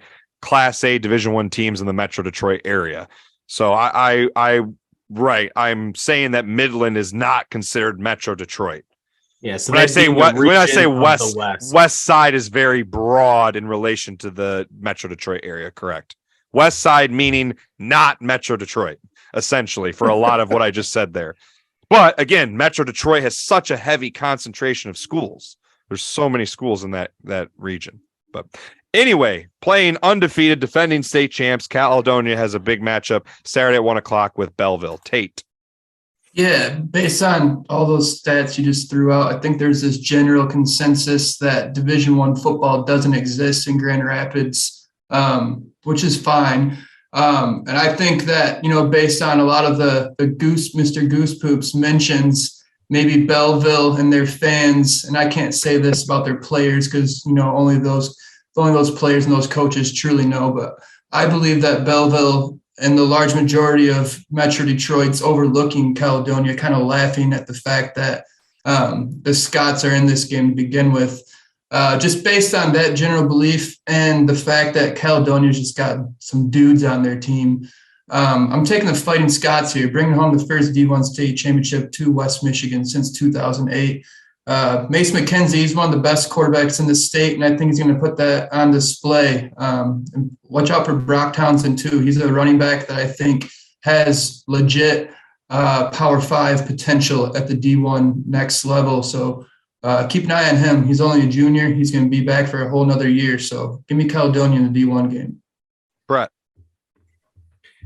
I have Caledonia, too, echoing all the comments Tate said. I think Caledonia is going to come and they're going to punch them in the mouth. They've been kind of playing the underdog ever since they lost to Rockford, and they have just a very solid team. I watched them play against Grand Ledge, and Grand Ledge gave them a good fight, but Caledonia, they have a lot of depth, it seemed, and they have arguably one of the better quarterbacks in state finals, which Belleville does too.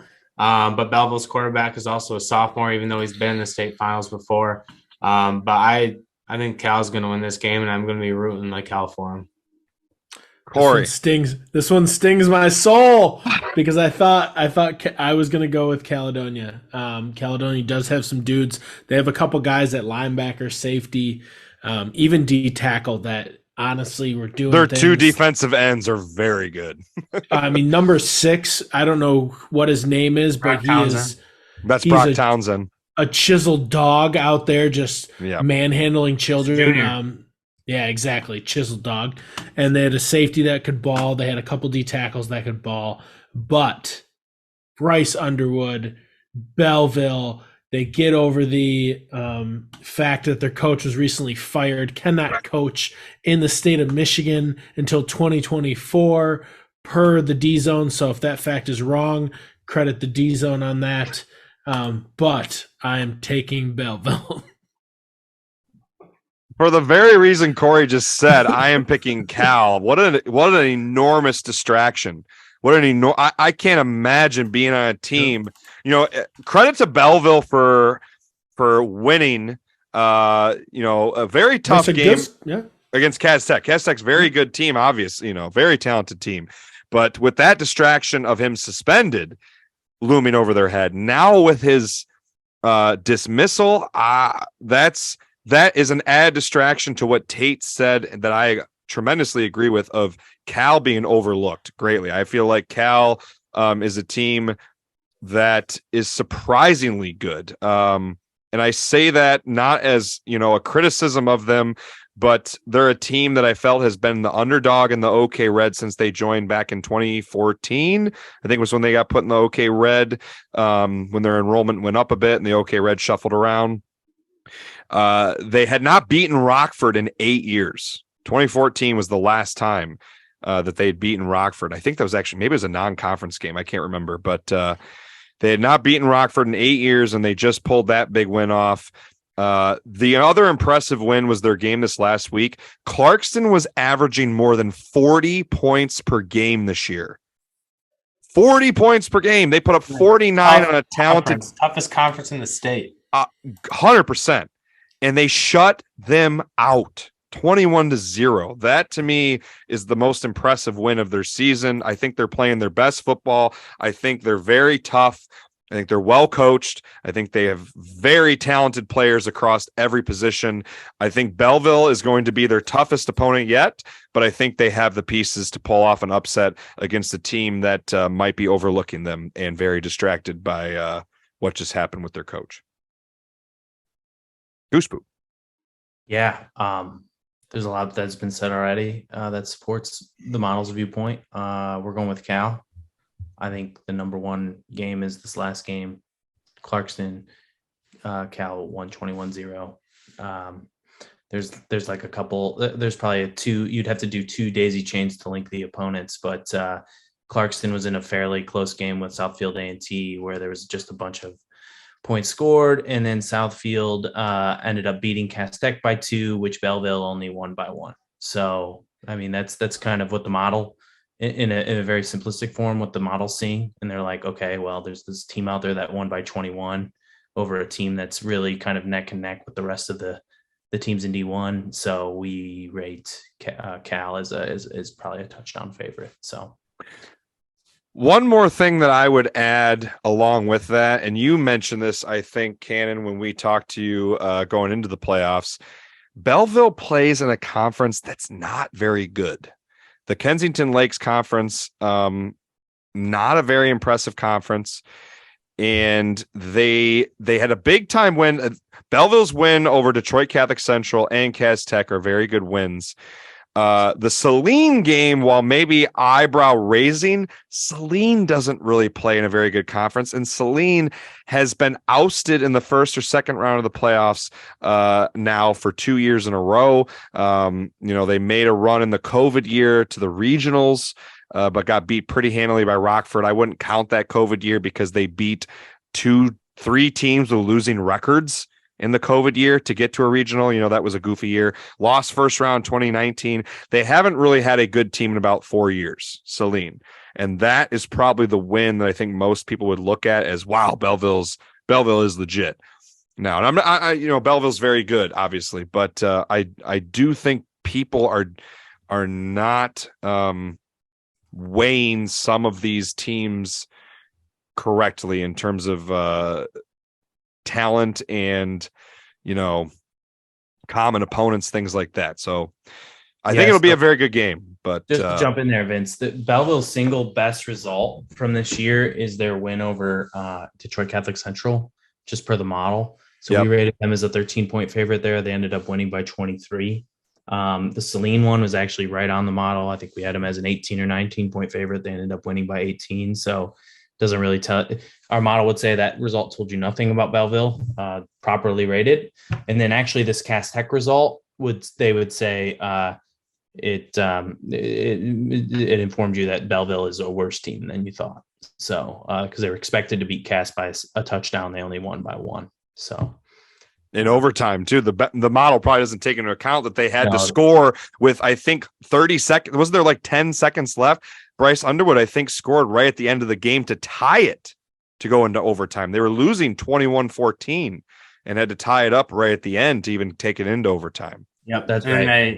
The one in one version. They get stopped. They lose 21-14. I mean, they're one play away from not even going to the state championship. So Caledonia's wins to me have just been more impressive. I mean, you can make the same argument for Caledonia's win against Rockford, but that's right. I mean, if you were to kind of steelman the Belleville argument, you would say that Cass has been surging of late, and they're actually a totally different team than they were in the first 3 games, right? And that the Southfield loss doesn't really count because it was over 2 days, and that's not a real game. And then that Carmel, Indiana, is not it's an out-of-state game, so throw that out. And so their only real loss is to MLK, who's in the state finals. Okay. And we just won over undefeated Dakota by 2 touchdowns, and that we should have, right. So we're really the Belleville win was actually a very good result, and that Cass was severely underrated by our model, I think, is what the Belleville crowd would say. So, right. We're gonna get a lot of shit. But either way, all of us are about to get a ton of shit when we release this. Has your computer not watched football, Cannon? Yeah, Cannon. Is your computer not watching football?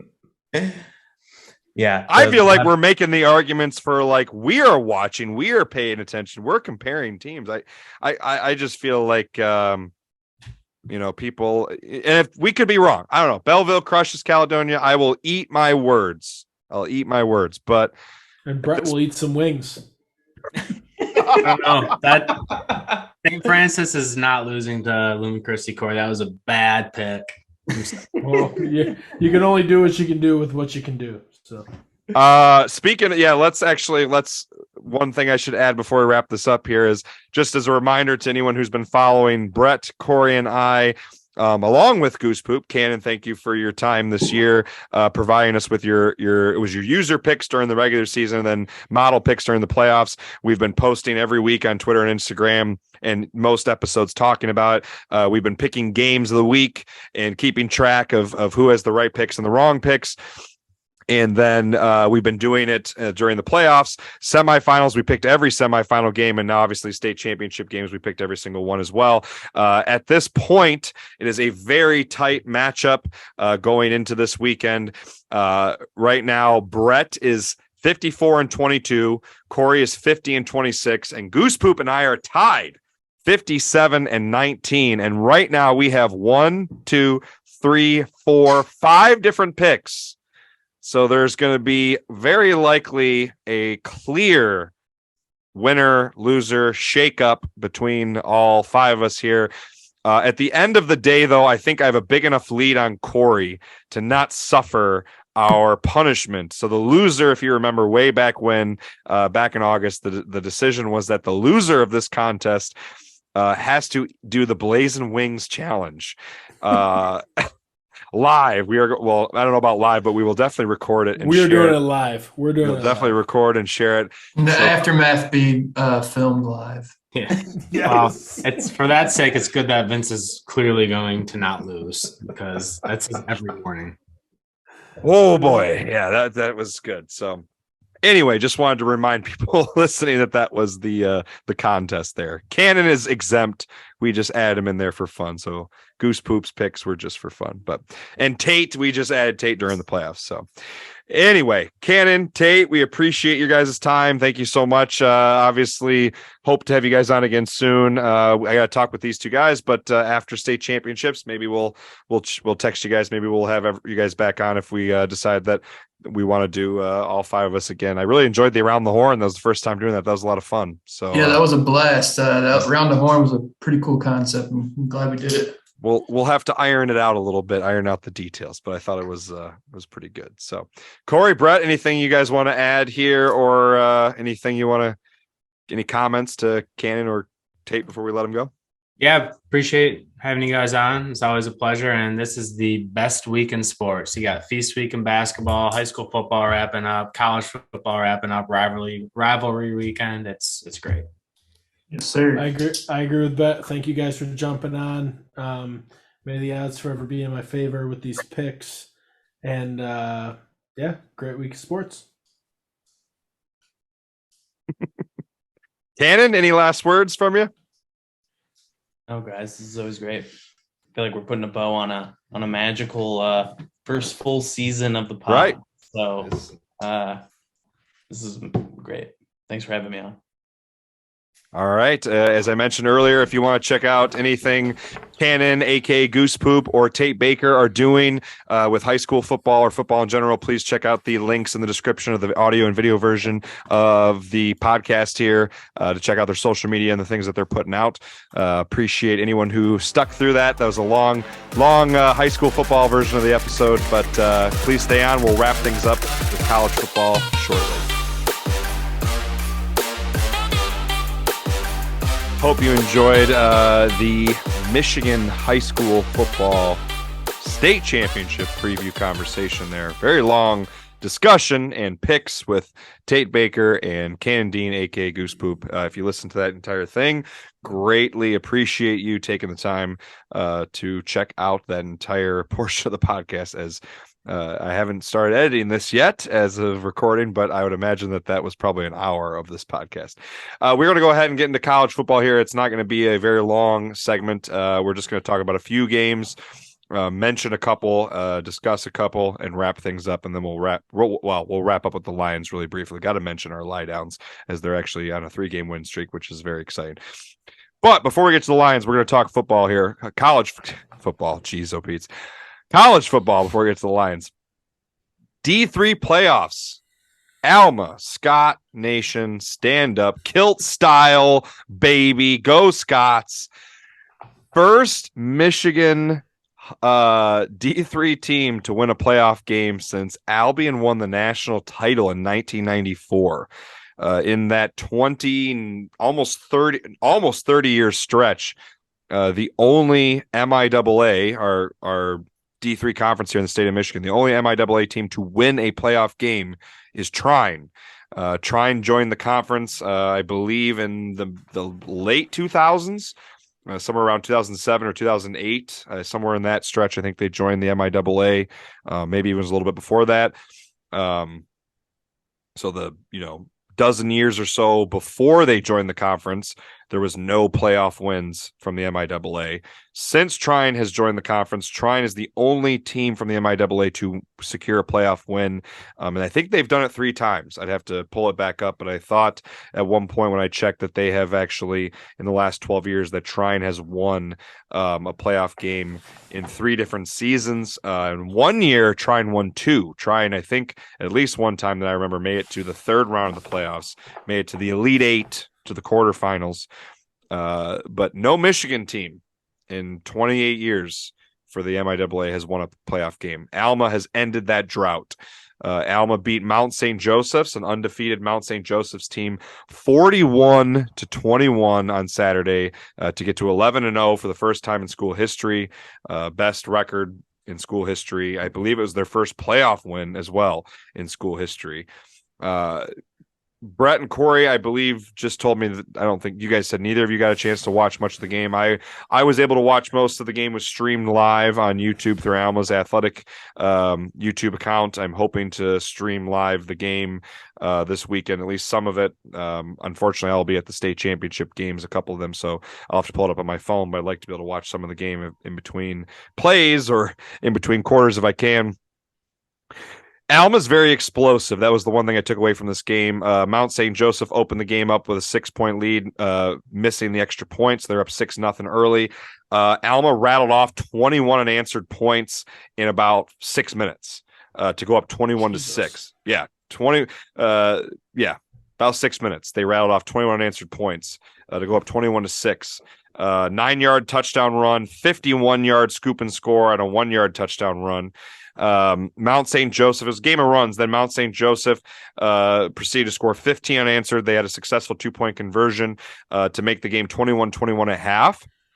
And then Alma rattled off 20 unanswered points to end the game, a 74-yard touchdown pass, a 21-yard touchdown pass, and then they knocked in with 2 minutes left a 5-yard touchdown run right at the end of the game as they were running the clock out.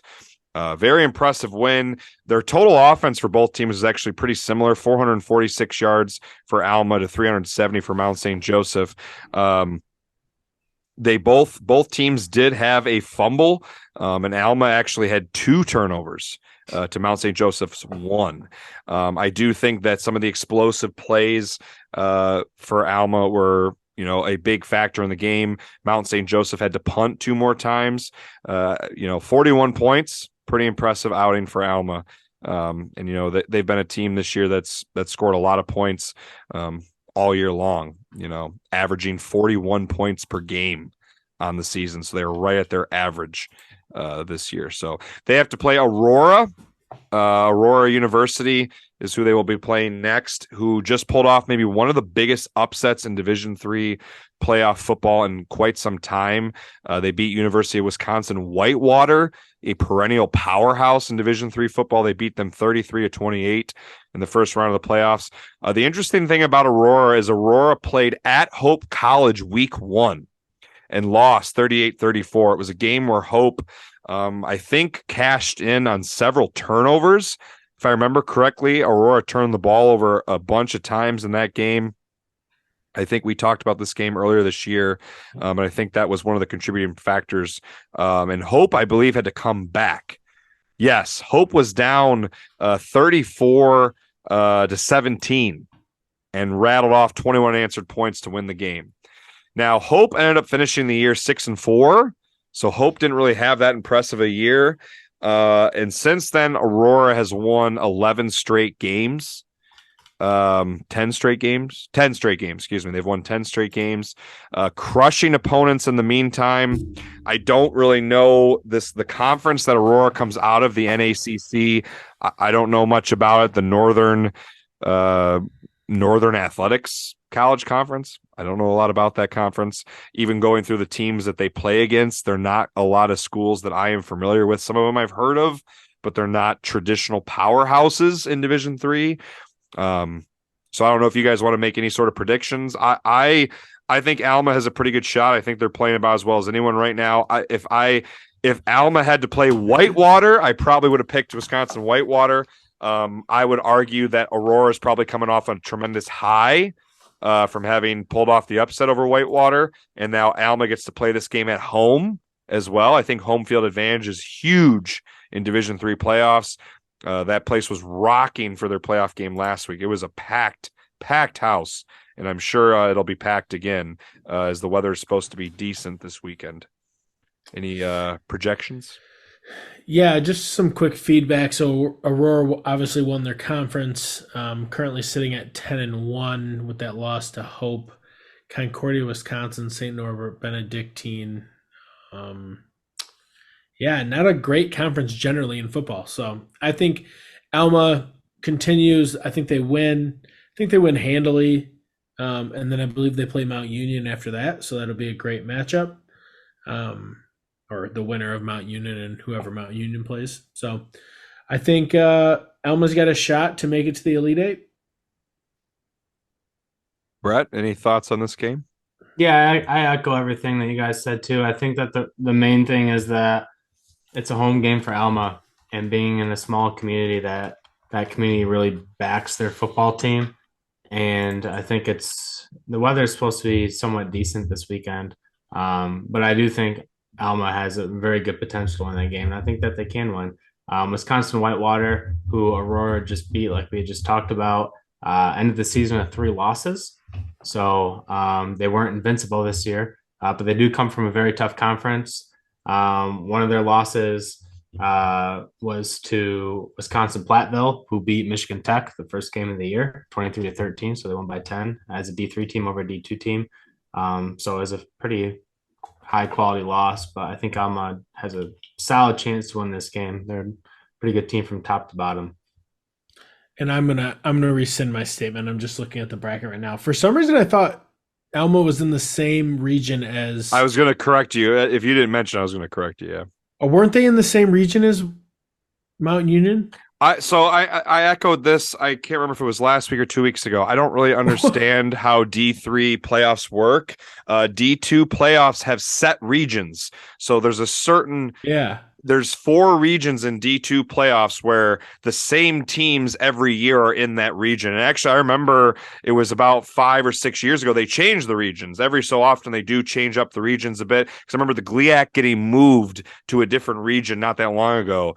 And like the GLIAC and the GMAC are actually in different regions. Like when Hillsdale made the playoffs 4 years ago, they were in a different region from Ferris State and Grand Valley. But those regions are established ahead of time. I'm not sure. I'd have to look into it how D3 regions work, because some years Mount Union is in MIAA's region. Some years Wisconsin Whitewater is in the MIAA's region. So I don't know if it has to do with the regional rankings, if they alternate the regions every year. I don't know. But yeah, Mount Union is not in the same region as Alma. If Alma pulls off this win over Aurora, they play the winner of St. John's, Minnesota, and Wartburg. St. John's, Minnesota is a team that is traditionally in the D3 playoffs every year. They are a team that has made runs. I think they have a national championship from a long time ago at one point, but that would be a very tough team to beat. So the last regional rankings posted on D3 Football .com. Actually, no, this is on the NCAA's website. Region 4 is Mount Union number 1, Alma 2, St. Joseph 3, Albion 4, John Carroll 5, DePauw 6, Baldwin Wallace 7. So they must change the rank.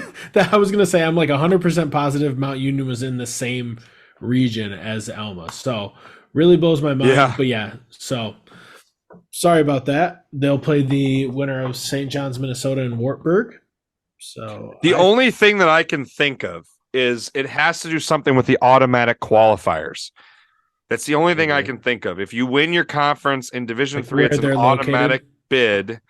So, and then in terms of how they sort out the teams that get the at-large bids, The other thing that's bizarre is if you go to the NCAA website, they have They have 6 regions, but there's 4 regions in the bracket.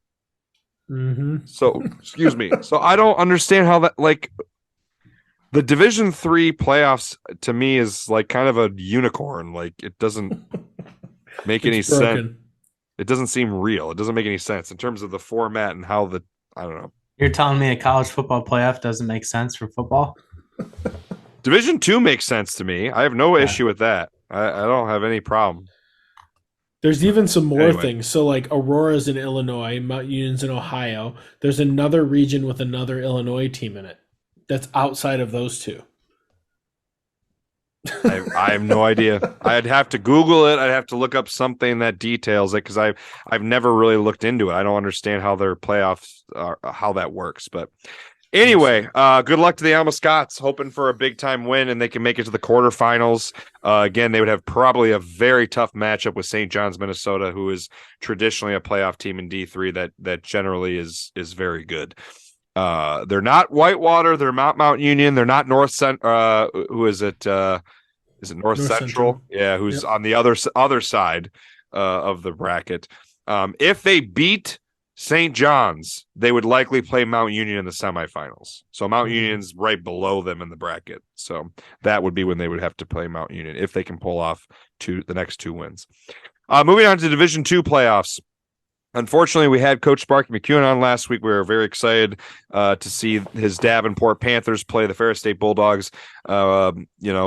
Big fans of Ferris State. We have nothing against Ferris State, but we were kind of hoping to see an underdog pull off a big-time win. Davenport's first appearance in the D2 playoffs in school history, best record in school history. Their program's only about 6 years old, but we were hoping to see that upset. They could not pull it off. Ferris State was too much for them, ended up winning 41-7, I believe was the final score. So Davenport finishes the year 8-3. Ferris State now has to play Pittsburgh State, who is a perennial powerhouse in Division II. They've won, I think, 4 or 5, at least 3 national championships. Undefeated Pittsburgh State. Wow. Right. Pittsburgh State sitting at 12-0, which is very interesting because Ferris State gets to host this game. So it shows you with the regional rankings how much stock that the committee was putting into Ferris State's strength of schedule with their 1 loss coming by 1 point to Grand Valley, that they get to host this game. Pittsburgh State, according to what we have on our viewing guide, was ranked higher than Ferris State in the coaches poll by 1 spot. But the regional rankings had Ferris State higher than Pittsburgh State. So that is a huge advantage that Ferris State gets to play back-to-back home games. You guys want to make a prediction for this game? I think Ferris State plays GV next week. I think so too. Big Rapids is a tough place to play. I mean, it's not the biggest stadium in the world at Top Taggart Field, but Ferris State, well, Pittsburgh State's been there before too, but Ferris State, Anise is going to get them right. And even talking to Coach Sparky McEwen last week, he kind of highlighted some of the things that he took from working with Coach Anise at Ferris State. And he's going to have those guys right, and it's all about culture, and they're going to go out there, and I think they're going to win. I don't see them losing. I mean, Grand Valley State is a very good team that Ferris lost, but Ferris has beat a lot of good teams this year pretty handily. So I think Ferris will win. One thing I do want to point out about Ferris is their quarterback play has been somewhat of like a at the circus, a Ferris wheel. They've had a lot of revolving door. A what? Revolving door. Well, yeah, kind of, but like some guys will start and then someone else will play a lot more. I mean, similar to last year with Jared Bernhardt and Malik Mitchell. This year they got 3 guys that have just been rotating. Like, I have no idea who's going to start this game. Pittsburgh State doesn't either, which is, I guess, an advantage. I think this is probably the toughest game Ferris State will play all year outside of Grand Valley. But I think that home field advantage is huge for them. Defending national champs, so you're talking about a team that's very experienced in big games, playing tough teams. I think Anise will have them ready to go. I'm also going to pick Ferris State with this game. So we got to remember, Ferris State's only freaking loss is to a crosstown rival in a rivalry game. 1 point. By 1 point. A game they were winning in the fourth quarter. Exactly. So, to second guess Ferris State is just absolutely absurd. It is a blue blood in Division II, though. They're not playing a slouch. Sure. I mean, Pittsburgh State's a tradition-rich program and undefeated this year. The other matchup in D2, obviously Grand Valley got a bye, so they did not play last week. They now have to play another blue blood here, Northwest Missouri State, a team that Ferris State handled in the playoffs last year. Grand Valley obviously sitting at 11-0. Northwest Missouri State is 10-2. With one of their losses being to Pittsburgh State by 2 points. And they got beat at Central Oklahoma 23-14. I don't know anything about Central Oklahoma, if they've had a good year or not. But what do you guys think about this one? Central Oklahoma went 6-5. I just pulled that up. So not a very good team. Kory kind of already hinted at his pick. He said Ferris State Grand Valley rematch when he picked Ferris State. Right. Pitt State. I agree. I think we're. We just lost Brett. Brett's gone. He's been having internet issues. I'm going to echo what Brett was about to say. I think we're going to have a Grand Valley Ferris State rematch as well. I don't see Grand Valley, I don't see Grand Valley losing. So anyway, Grand Valley Ferris State moving on, hopefully playing for the regional championship in a week, just over a week. All right. Hopefully Brett figures out his internet there. Just frozen on the screen. Hopefully he rejoins in a second. Really quick, Kory and I are just going to mention the MAC schools kind of wrapping things up with their last game this week. Eastern Michigan, unfortunately, the only bowl eligible team of our three MAC schools. Eastern sitting at 7-4. And then we have Central Michigan and Western both at 4-7. Central had a chance. They had a chance. They were 4-6 hosting Western Michigan last week. A Western Michigan team was 3-7. And lost 12-10, and unfortunately, that pretty much ends their bowl chance. Central now has to play at Eastern Michigan, who's playing very well. I'd have to look it up. Do we know the last time, Kory, that Eastern Michigan won 8 games in the regular season? So if I were to guess, they've never won 8 games in a regular season. I feel like Eastern's had to have won 8 games in a regular season at one point. I'm going to try to get it pulled up here in a second, but Brett's rejoining us. Brett is back.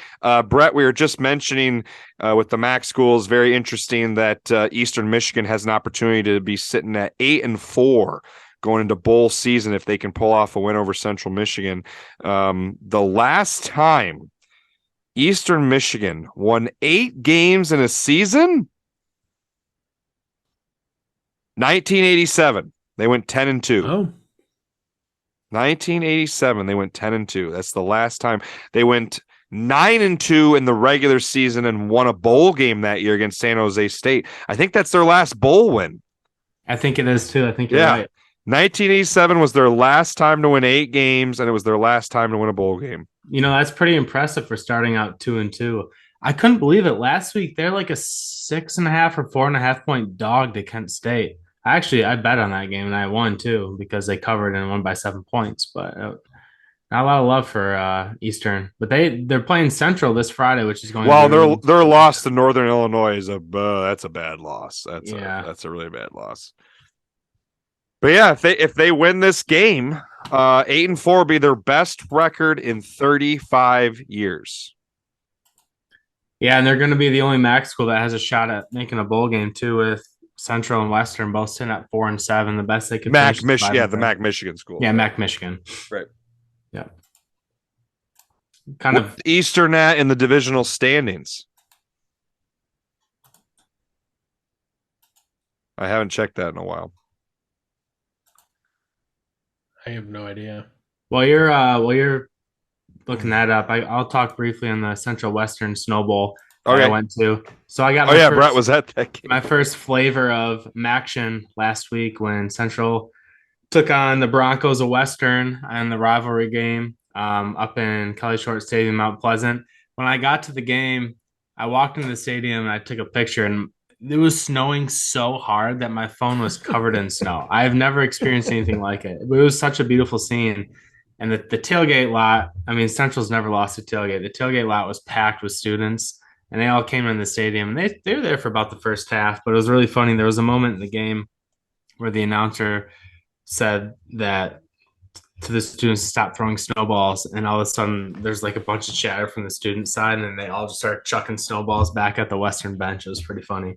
But it started out, there was 2 touchdown drives in the first 3 drives of the game. I was thinking, man, this is going to be like a really high scoring, fun game. And then the final score ended up being 12-10. So it was pretty boring in the second, third, and fourth quarter was a little bit more interesting just because the game was near an end. But nonetheless, Maction doesn't disappoint. It's the best, worst football you'll ever watch. I think that's what makes it so great. It's a great way to put it. A lot of good athletes, but at this point in the season, there's a lot of injuries. And for some of the reasons that these athletes are playing at the MAC is because they make dumb decisions on the field. And you see a lot of that in action. But we love Maction. I know Barstool Sports, part of my take, they love Maction. Shout out to them. So here's something interesting. I got this pulled up, the standings for the MAC right now. Ohio has the best record in the MAC by far. They're sitting at 9-3, 7-1 in the conference. They've clinched the East Division, so Ohio will be playing for the MAC championship at Ford Field. It's still at Ford Field, last I knew, right? Yep. In the West Division, and I guess I should mention this. In the East Division, the second place team is Bowling Green, who's 6-6. So it goes from 9-3 to 6-6. The West Division, the next 2 best records are Toledo and Eastern Michigan at 7-4. Eastern Michigan, if Toledo loses and Eastern Michigan wins, Eastern Michigan will have the second best record in the MAC of all 12 teams. That's crazy. And with that, let's get into Big Ten football here. Really quick, going to mention the disappointing, ugly, almost not worth mentioning Michigan State Spartans, but might as well mention them here really quick. Michigan State was sitting at 5-5 in a really good spot to end the year 6-6 going into senior day, hosting Indiana. Had a 17-point third quarter lead, ended up blowing it and losing in overtime. Had 3 different opportunities to win that game. Ended up losing in double overtime to Indiana. Drops Michigan State to 5-6 going into a must-win game at Penn State if they want an opportunity to be bowl eligible, with their only outside shot being like Rutgers last year if there's just no bowl spots. If they need a bowl spot to fill, Rutgers got invited to a bowl game at 5-7 last year just because they needed a spot to fill. Michigan State with a huge, passionate, international fan base could potentially get a bowl game bid like that because of money. A bowl would be like, oh, Michigan State fans, are all over the place. You could get some money out of that, but that's a very outside shot. Last year was COVID induced, though. That's how Rutgers got a shot. Right. I'd be surprised. I'd be very surprised. Honestly, I just like the season to end as a Michigan State fan. Just a really embarrassing, disappointing season. One that reminds me of the Lions, where it was a really ugly start. Then they gave me some hope. Pulled off, a big win on the road at Illinois, got us to 5-5, and then whimpered the season out with an ugly loss to an Indiana team that had one conference win. What an on senior day, no less. What an embarrassing loss. Really just want the season to be over. But 31 passing yards by Indiana. Unbelievable. Embarrassing. All right, with that, we'll get into the far superior State of Michigan Big Ten team with the game. My co-hosts here are big Michigan fans. I'll let them take it away here. I'll introduce it really quick. Number 3, Michigan, at number 2, Ohio State, 11-0. Both of them 11-0 for the first time since 2006. This edition of the game in 2022 is down in Columbus, Ohio at the Shoe. Big time playoff implication, Big Ten championship implication game here, as I'm sure you guys want it to be. Yeah, just to kick it off, great weather predicted down in Ohio, 55 degrees, partly cloudy. So should be great weather, no excuses there. Both teams kind of decimated with injury at this point. Ohio State down a couple running backs. In Jigbo, their best wide receiver hasn't played all year. So, and then they've had some cornerback injuries. Michigan, Blake Corum suffered a knee injury that looks like it's not very serious. More so, just held him out the end of last week's game because they didn't need him. We had Morris sit out last week. It looks like that was more so just precautionary. And then you had Donovan Edwards, who's been in and out all season with injury. So I would expect both teams as full as they can be. I would say Blake Corum, Donovan Edwards, Morris, and crew are back. And I think Michigan can handle this one. I think Michigan's run stopping game is good enough that Ohio State really can't compete. They haven't had a great running attack all year. And if Michigan can really focus on the run and attacking the passer, I don't really see them having any problems. I think Michigan connects downfield in their passing game that's struggled. I think this is a 35-24, 35-28 type of game. Michigan wins.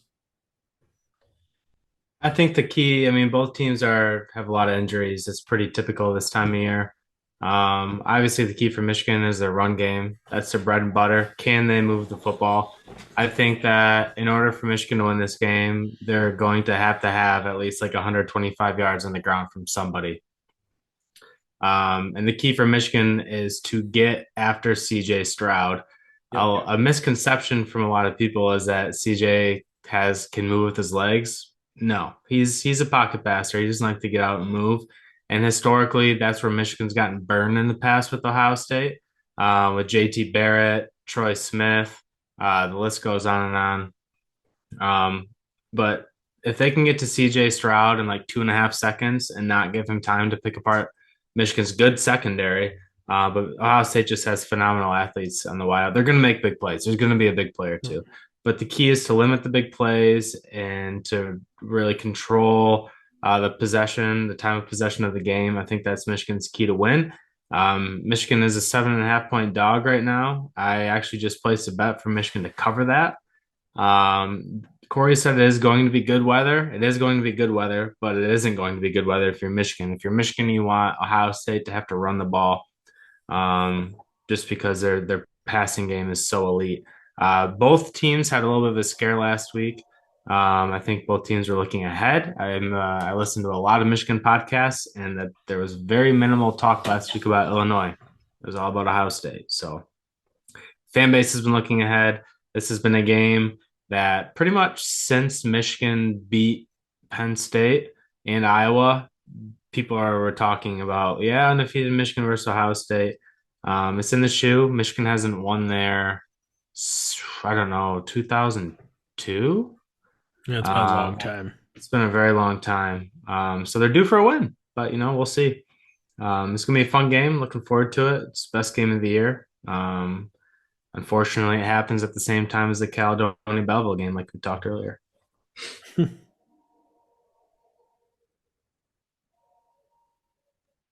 All right. With that, do we want to wrap things up really quick here with the Lions? Lions, baby. Our lie downs. All right.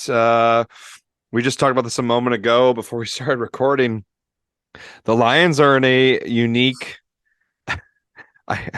This is not really a good thing, but it's a good and a bad thing. The Lions are in a unique spot right now. So they're on a 3-game winning streak all the month of November. They're sitting at 1-6. They beat the Packers. They beat the Bears. They pull off a pretty, I don't know if improbable is the right word, but maybe a surprising win on the road at a Giants team that was 7-2 to get Dan Campbell to 3-0 against teams in his tenure who were 5 or more games over 500, which, Kory, I don't know if you saw this. He is the first Lions coach to do that in some time. Mm-hmm. In fact, the last, I think, 3 or even 4 or maybe even 5 Lions coaches didn't have a 3-0 mark against teams at 5 or more games over 500 when they played them. If the Lions pull off a win on Thanksgiving Day against the Buffalo Bills, it will be the first time they go undefeated in November since 1962. 60 years since they've been undefeated in the month of November. That is an absurd drought. Absurd. 60 years. And out of all Lions teams, this team has been battered with injuries this month. They're persevering. It's incredible. Dan Campbell. But like we talked about, we got rid of Aubrey Pleasant. What the hell happened in between Aubrey Pleasant and our defense has gotten better. The defense has How? gotten better. It's just a DB's coach. Like, was he telling him, like, hey, let him catch passes, boys. We're just blowing this season. It doesn't matter. Like, I don't know. What is going on? Very bizarre. Brett, where do you stand? There's been injuries. Like Tracy Walker got hurt, like our best DB. And Okuda left last game with a concussion. I mean, Brett, where do you stand Aaron Glenn now? You wanted him fired like week 2 or 3? Well, I didn't realize the problems with Aubrey Pleasant. I mean, that's what I just want to know. Do you feel like you personally are giving AG a second chance? I mean, he's not on the hot seat, but his seat's a little bit warm. It's like when you just got on the car and you just turn on your heated seat. And then you turn it right off. No. It's like you just walked in. It's just you walked into McDonald's after a long car trip and you walk into the stall and it's a little bit still warm. Yeah, I mean, he's not impressing me, if that's what your question is. He's No. I just am simply asking, where does he stand? Where does he stand in your eyes in general? Like, at one point you were very vehemently like, he needs to be fired, like gone. I'm just curious where you're at with him now. Yeah, I'm not suggesting anything. I'm just asking. I was a 10. I'd probably say I'm like a 6 now. I mean, I don't see a reason why he should be kept around, but also I don't really see a reason why he needs to be fired ASAP. I guess I need a bigger body of work. The nice thing is, we just beat a Giants team who was 7-2, but the one defense I have towards the Giants is clearly Saquon was still hurt. He was trying to come back way too early. He looked like absolute dog poo-poo. And yes, it was a good win, but you could just tell that wasn't the Giants team that was 7-2 without Saquon. Lions have their own slew of injuries too, so I mean, yeah, but Saquon's a top 5 NFL player. Yeah, we don't have any of those. Aiden Hutchinson, not top 5. Dude, they were just comparing. I saw some stats. Aiden Hutchinson, in terms of his interceptions and sacks on the year, he compares with some pretty impressive players. Oh, he's good. Don't get me wrong. I mean, I was telling Brett this. I still think his pass rush game is very meh versus many others. But like we saw in high school, Vince, the kid's got a motor that you just can't. Could you imagine blocking somebody who's trying to tackle the person literally 100% of the time? Like not 67. If you watch him every play, he absolutely dominates that tackle. He doesn't get free, but he is moving. Oh, if I was a tackle, he's the guy who shows up as a scout team player who just goes banshee crazy the whole practice. Scout team All-American. Yeah, and you're like, dude, chill out. And he's like, blah, blah, blah, blah, blah. And you're like, oh my God, this is terrible. But he's good. Well, gentlemen, anything else we want to add? Or I think that this is episode, is going to be in around 2 hours. So I think that's about the time to end it. So if the Lions beat a good Bills team this week, they're going to be, what, 5 and 6? 5 and 6? They're 4 and 6 right now. They will probably be about 1 game out from the wild card. Which is crazy. Depending on what the Redskins do or the Commanders do this week. A team they beat. That was their first win of the year. I think if the Lions win this week, they are a legitimate playoff shot. I would say so. Trade deadline? When's the NFL trade deadline? I don't know. Does anybody know? Go get a safety. The Lions have some winnable. If the Lions can beat the Bills, for a second, it's already happened. If the Lions can beat the Bills, they have some far inferior teams down the stretch compared to the Bills. If the Lions beat the Bills, they play Jacksonville the following week, and they're at 500. They also have to play the Bears and the Bears and the Packers again, who are not having great seasons. They've already beaten both those teams. Bears at home. So you're talking, if they can beat the Bills, I really think they could get to 9 wins, 8 or 9 wins. They'd be Vikings 5-6. And they play the Panthers. They should have beat the Vikings on the road. They're up by 10 in the fourth quarter. Timeout. I'm calling a timeout. We play the Bills. Say we lose. We play the Jags. Win. Vikings. Meh.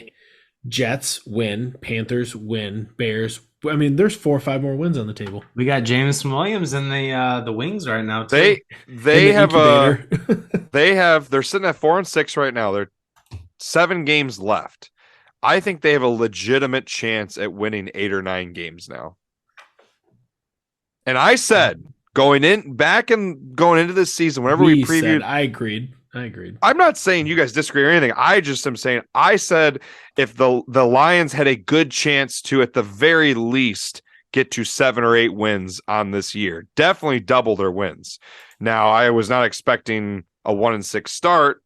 You know, they had some very close losses, but I still stand by what I said. I was like, I really feel this team has a 7 or 8 win season in them, and they're very likely good chance to win 8 or 9 games, at least with how they're playing right now. If they keep playing the way they're playing right now, I am guaranteeing at least 8 wins. They can win 4 more games with how they're playing right now and finish easy. They would finish 8-9. Do you think 8-9 makes the playoffs? This year, possibly, dude. The league's beating each other up. Do you realize there's only 2 teams? There's only 1 team with 1 loss, 2 teams with 2 losses. And I think everyone else has 3 or more losses. If I remember correctly, I just checked the standings the other day. The Eagles have 1 loss, correct? The Vikings, the Eagle. So is there no longer a team with 1 loss? I'm pretty sure the Eagles just lost 2 straight.